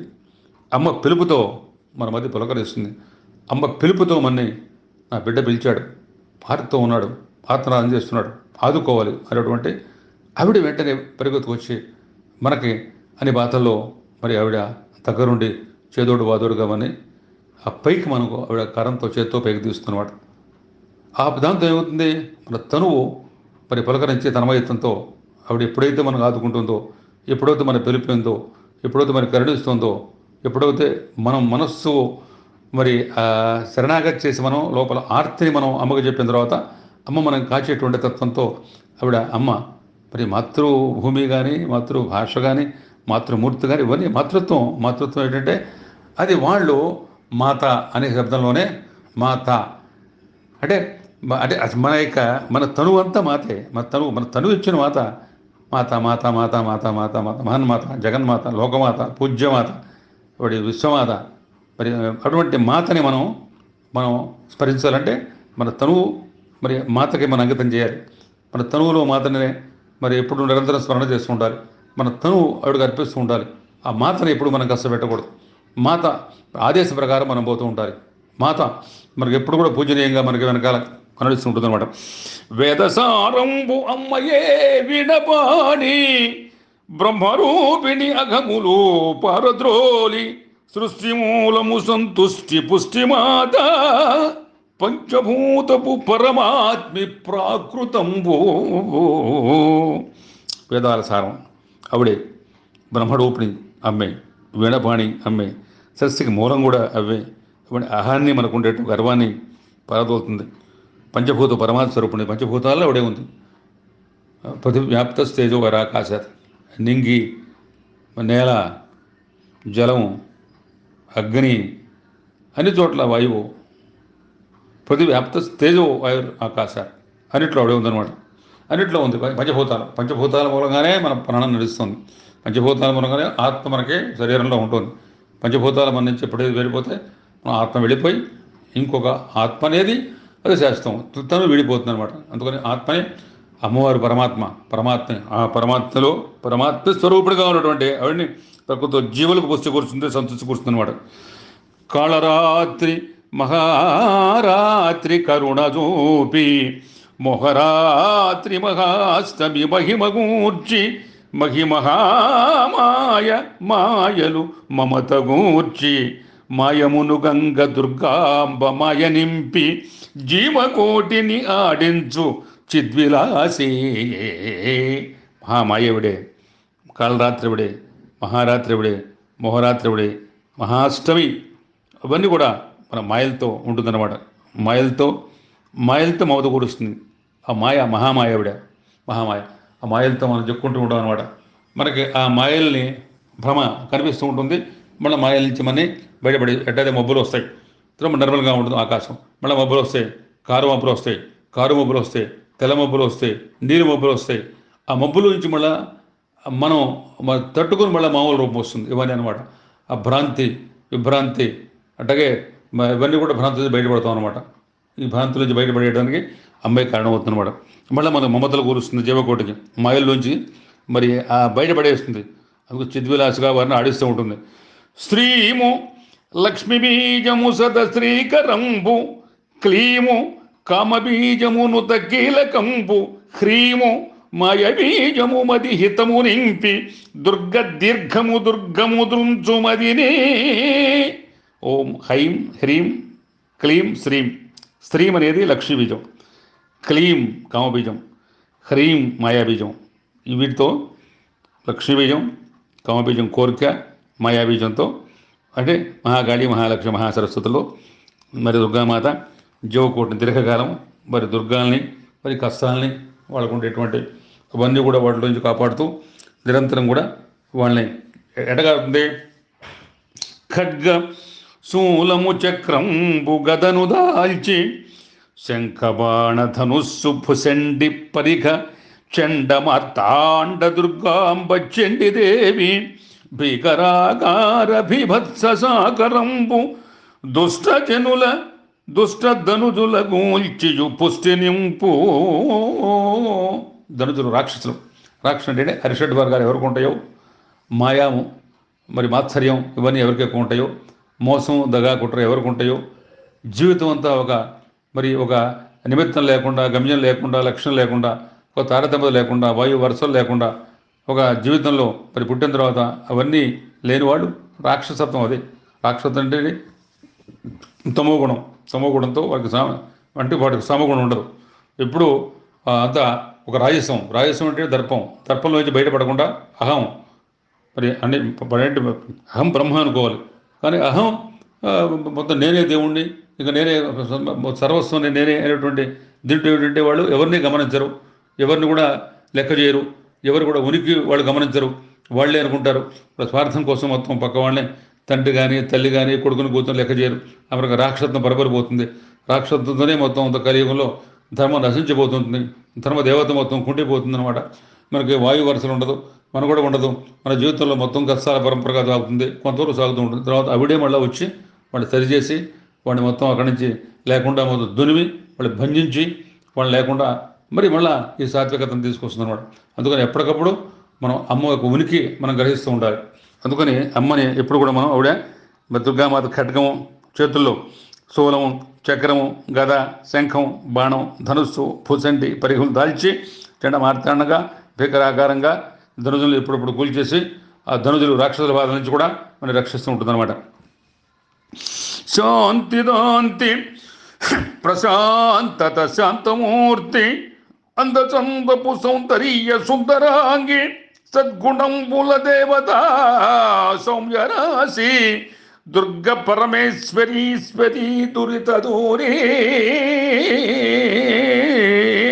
అది ఎప్పుడు ఎట్లా ఉంటుంది? శాంతంగా ఉంటుంది, ప్రశాంతంగా ఉంటుంది, అతి శాంతంగా ఉంటుంది, మహాశాంతంగా ఉంటుంది. అంత చందాలతో సౌందర్యరాశిగా విరాజులతో ఉంటుంది, సద్గుణాలతో సౌమ్యరాశిగా ఉంటుంది, దేవతామూర్తిగా ఉంటుంది. అటువంటివిడే దుర్గా పరమేశ్వరి దురితాలని మన కష్టాలని బాధల్ని కూడా ఇప్పుడు మనం తలిస్తే నిశ్చలంగా ఎప్పుడు మనం అప్పుడు ప్రార్థిస్తే, ఎప్పుడు పూజ చేస్తే, నిర్మలంగా ఎప్పుడు అవిడిని సేవ చేస్తే, మనం నిర్మలంగా మనస్సు ఎప్పుడు అర్పిస్తే మనం నిశ్చలంగా ఎప్పుడు ఆవిడని కొలిస్తే, ఎప్పుడు ఆవిడ యొక్క కీర్తిని గానం చేస్తే, ప్రతిభని పఠనం చేస్తే, ఆవిడ చక్క వీరుల విందుగా ఆవిడ యొక్క స్తోత్రాలు వింటే అప్పుడు మన దురితాలు దూరం చేస్తుందన్నమాట.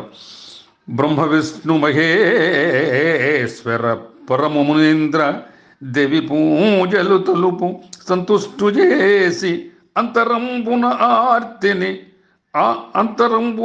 ఆర్తిని అందజేసి దుర్గదీవెనలందిరి తుష్టమంది.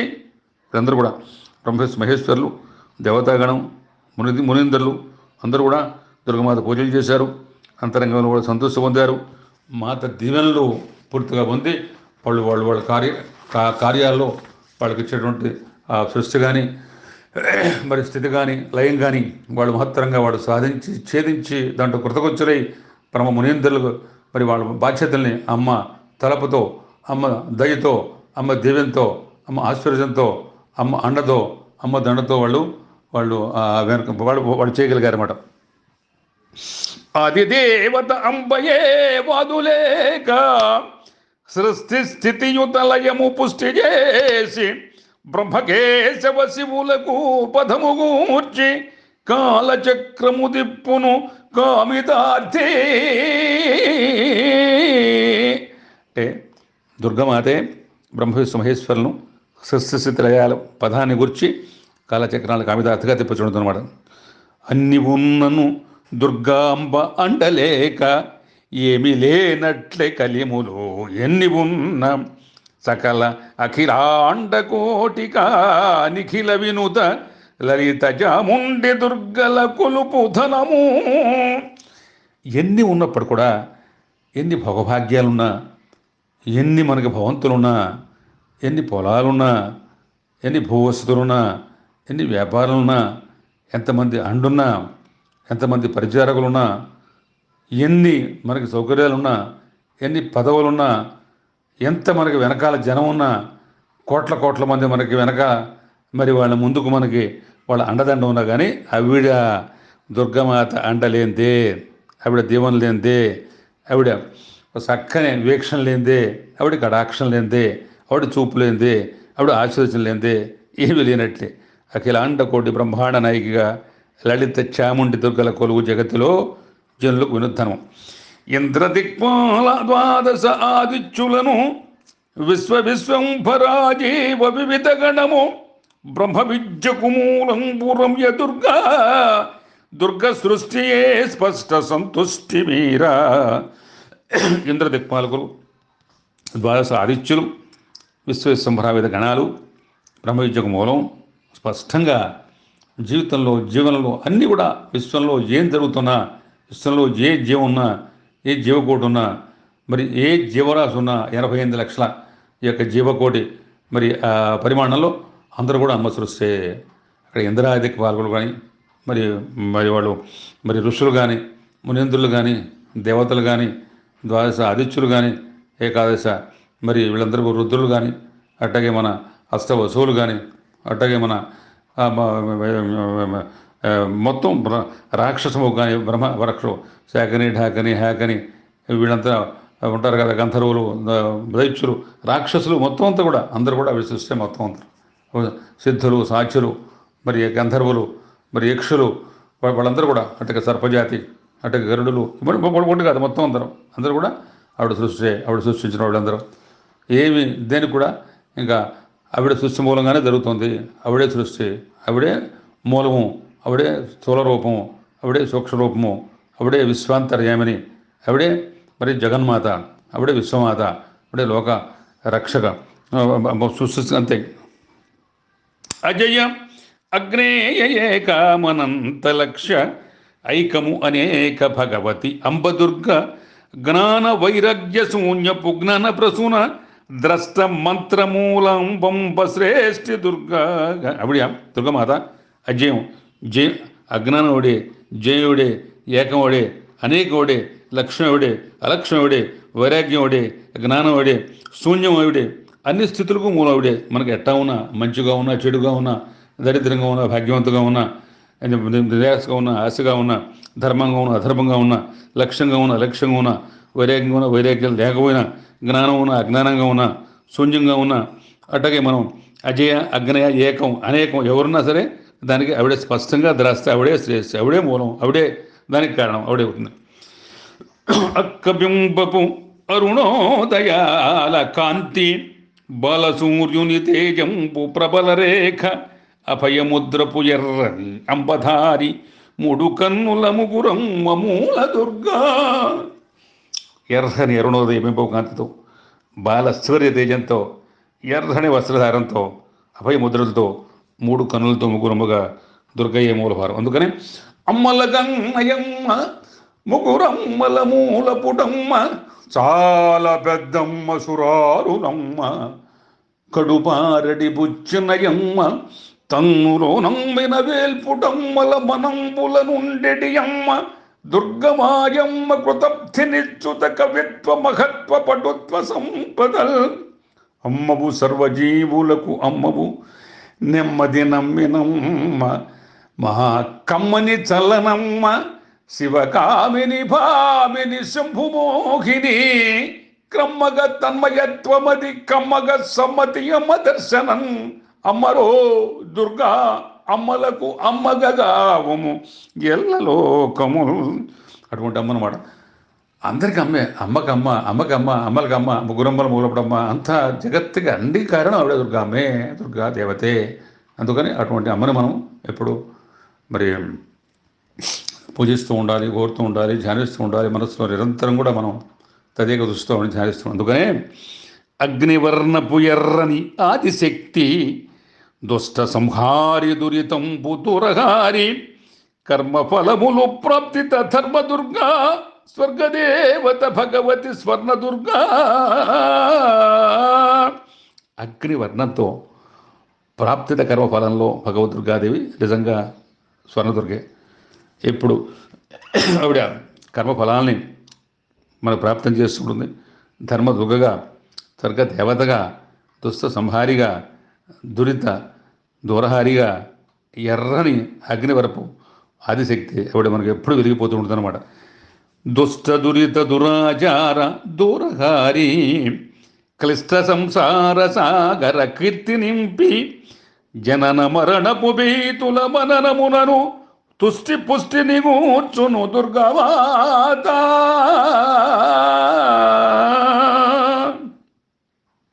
ఆవిడ కష్ట సంసార సాగరంలో మన చేదుకుంటూ ఉంటుంది. మన దురితాల్ని మన దూరం చేస్తూ ఉంటుంది, దురాచారాల్ని సాగనబుతూ ఉంటుంది. ఈ కష్టమైన సంసారంలో చక్కగా మనకి కీర్తి చేకూర్చి ఆ సాగరాన్ని, సంసార సాగరాన్ని ఎట్ట ఎదాలో ఆవిడ మనకి సహాయంతో మనం ఎదుగుతూ ఉంటాం.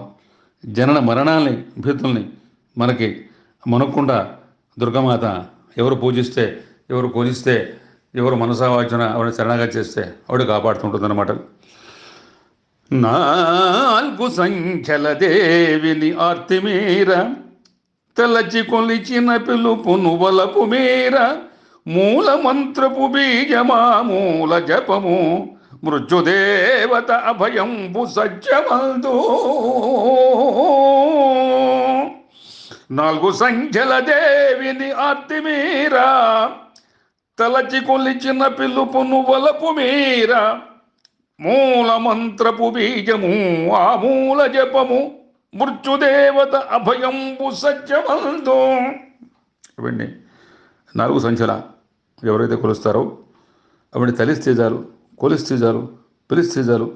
మూలమంత్రం జపం మనస్సులో అవన్నీ ఓం హైం హ్రీం క్లీం శ్రీం, ఓం హైం హ్రీం క్లీం శ్రీం, ఓం హైం అట్లా మనస్సులో ధ్యానిస్తే చాలు. అవన్నీ నిర్మలంగా మనస్సులో మనం పూజిస్తే చాలు. ఎవరైతే దృక్సప్తిలో ఈ మనం చెప్పబోయేటువంటి పాఠ్యాంశాలు వింటారో శ్రవణం చెప్పింది. 1 సంవత్సరం నన్ను పఠనం చేసే కన్నా ఒక్కసారి దుర్గసప్తశతి మీరు వింటే మీకు 100,000,000 పుణ్యాలు, మీకు అమరంతి లేదు. మీకు ఏ బాధలు ఉన్నా దాంట్లో నుంచి మీరు ఇమ్మీడియట్గా బయటపడతారు. ఏమి నేను చెబుతున్నాను, మీకు అభయం ఇస్తున్నాను.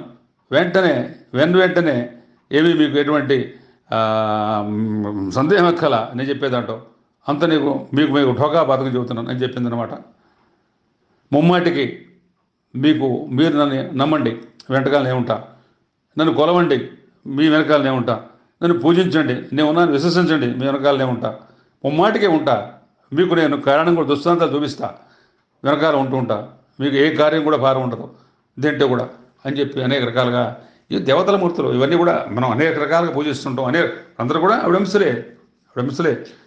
ఎవరు పూజ చేసినా, దుర్గాదేవతను పూజ చేసినా, లక్ష్మీదేవతను పూజించినా, మహాకాళిని పూజించినా, మరి విష్ణుమూర్తి పూజించినా, శివుడిని పూజించినా, అట్లాగే బ్రహ్మను పూజించినా, అట్లాగే మరి వెంకటేశ్వర స్వామిని పూజించిన, అట్లాగే మరి గణపదేవతను పూజించిన, సాయిబాబాను పూజించిన, ఇంకో మరో దేవత ఇవన్నీ కూడా ఆవిడ అంశలే, అంటే భగవద్ అంశలు, అంశమూర్తులు వాళ్ళు పూర్తిగా.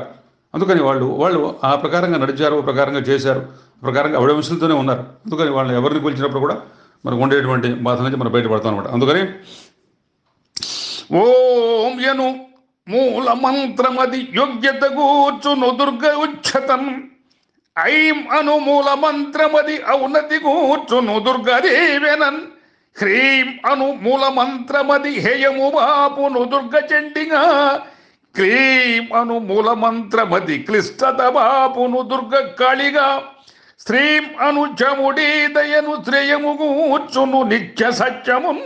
ఇవన్నీ కూడా మూలమంత్రం. ఓం అంటే దుర్గదయ మనకి తప్పకుండా యోగ్యత ముమ్మాటిగా వస్తుంది. ఐం అనేటువంటి మూలమంత్రంతో ఔన్నతి అంటే జీవితంలో ఒక ఉద్ధతి, జీవితంలో ఔన్నత్యం వస్తుందన్నమాట మనకి. అంటే హేయం అంటే హేయం, మనకు ఉండేటువంటి దుర్గతులు, మనకు ఉండేటువంటి హేయం, మనకు ఉండేటువంటి కష్టాలు, మనకు ఉండేటువంటి మరి మరి ఈత బాధలు, మనకు ఉండేటువంటి రోగాలు, మనకు ఉండేటువంటి తాపాలు, మనకు ఉండేటువంటి కష్టాలు అవన్నీ కూడా బాగుతాయి అన్నమాట. క్లీం అంటే కష్టాలు పోతాయి. క్లీంతో కష్టాలు పోతాయి అన్నమాట, మనకి ఏ కష్టం లేకుండా. శ్రీం అంటే శ్రేయం వస్తుంది, శ్రేయస్సు వస్తుంది. శ్రేయస్సు అంటే మనకి బాధలు లేకుండా ఒక శ్రేయస్సుతో మనం ముందుకు పోతాం అనమాట. ఇప్పుడు ఏమంటే రేపటి నుంచే మనం ప్రథమ చరిత్ర నుంచి మనం ఈ 13 అధ్యాయాలు రేపటి నుంచే మనం పాఠ్యం మొదలు పెడదాం. ఇంతవరకు ఏమిటంటే మనం ఇంకా 13 అధ్యాయాలు, ఇది అధ్యాయం కూడా మంత్రాలు ఉంటాయి, మనం వాళ్ళని చదువుకుందాం. ఇప్పటిదాకా ఆవిడ మనం ముందు దుర్గామ్మవారి యొక్క స్తోత్రం చేసుకున్నాం, కొన్ని ఉపాసన ప్రార్థన చేసాం, స్తుతి చేసాం, తంత్రోక్త సూక్తం చదువుకున్నాం, దాని తర్వాత మూలమంత్రాలు మనం నేర్చుకున్నాం. ఆ మూల కథని మనం కొద్దిగా సారాంశం వినగలిగాం. రేపటి నుంచి మనం 13 అధ్యాయాలు పారాయణ రేపటి నుంచి మనం మొదలుపెట్టి దాన్ని మనం నిర్విఘ్నంగా ఆవిడ దయతో మహాకాళి, మహాలక్ష్మి, మహాసరస్వతి, మహాదుర్గమ్మ వారి దయతో మనం పూర్తి చేయగలుగుతాం. ఆవిడ మనకి శక్తి ఇవ్వాలని, ఆ శక్తి మనం ముందుకెళ్ళాలని, ఆవిడ యొక్క మరి అనంత కరుణాకటాక్షిక్షాలు మనకు ఆచరణ తెరక ఉండాలని, మన బాధల్ని ఆవిడ ఉపశమనం చేయాలని, మన కష్టాల నుంచి మనం బయటపడాలని, మన వెంట ఆవిడ ఎప్పుడు ఉండాలని ఆ దుర్గాదేవతను మనం ప్రార్థిస్తాం. మరి దుర్గాదేవతను మనం నిండు మనసుతో మనం అర్చన చేస్తాం. ఇవాళ శ్రవణ శుక్రవారం, మహాలక్ష్మీదేవత శుక్రవారం, లక్ష్మీదేవత, లక్ష్మీ కటాక్షం మనకు ఉండాలి. లక్ష్మి యొక్క మరి ఆవిడ దయ మనకి ఎప్పుడు ఉండాలి. లక్ష్మి యొక్క చక్కటి చూపులు మనకి ఎప్పుడు ఉండాలి. లక్ష్మి యొక్క చక్కటి దృక్కులతో మన జీవితాలు మరి విరాజిలతో శోభాయమానంగా మరి ముందు పోవాలి. మన యొక్క దుర్గతులు, మనకున్నటువంటి లోపల ఉండే కష్టనష్టాలు, అటువంటి మనకు ఉన్నటువంటి ఆ దేహం ఉన్నటువంటి రుగ్మతలు, రోగాలన్నీ కూడా ఉపశమనం పరిచేసి ఆవిడ దేవుని ముందుకు పోవాలని చెప్పి మహాకాళి, మహాలక్ష్మి, మహాసరస్వతి, మహాదుర్గ అఖండ కరుణాకటాక్ష ప్రాప్తిరస్తు. శ్రవణ శుక్రవార మహాలక్ష్మి అఖండ కరుణాకటాక్ష సిద్ధిరేస్తాం.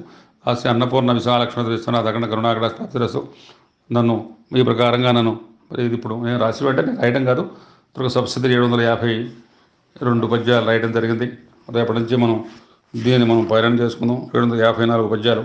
మంచిది చక్కగా 7 అనేది చాలా చక్కగా మంచి శుభసూచకం అనమాట.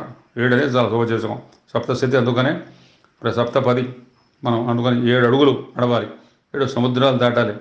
అందుకని 7 నాదాలు, సరిగో పదనిసరు సంగీతం, దీంతోనే మన జీవితం ఎంతో ఉల్లాసంగా, ఎంతో మధురమయంగా, గమనీయంగా, మనోహరంగా, కమనీయంగా, రమణీయంగా మనం సాగుతూ ఉంటుంది అనమాట.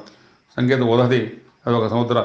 అలాగే సప్త ఋషులు వాళ్ళే మనకి ఇచ్చినటువంటి ఈ జ్ఞానాన్ని, ఈ క్షితిని, స్మృతిని, శృతిని అన్నీ కూడా వాళ్ళు ఇచ్చాడు. మహానుభావులు వాళ్ళు మనం ఒక మనసు కనబడే నన్ను మరి ప్రోత్సహిందని చెప్పాను. మనం నా మరి ఆ శ్రేయోభిలాషులకి, మిత్రులకి, మరి పూజ్య బంధువులందరూ కూడా నా యొక్క ఆశీర్వచనాలు, ఆ శుభావందనాలు.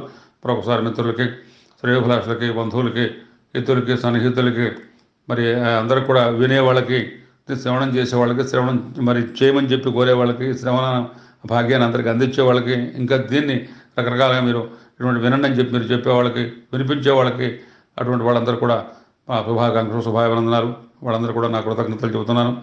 మీ అందరూ కూడా చక్కగా ఉండాలి, ఉండే బాధల నుంచి మనం బయటపడాలని చెప్పి నేను మనసావాచ కరుణాదుర్గా మాతని నేను ప్రార్థిస్తూ స్వస్తి ప్రజాభ్యాం పరిపాలయంతాం న్యాయేన మార్గేణ మహీమహేషం ఓ బ్రాహ్మణేభ్య సోమత్సుజం లోకా సమస్తా సుఖినో భవంతు. ఓం శాంతి శాంతి శాంతి శాంతి శాంతి.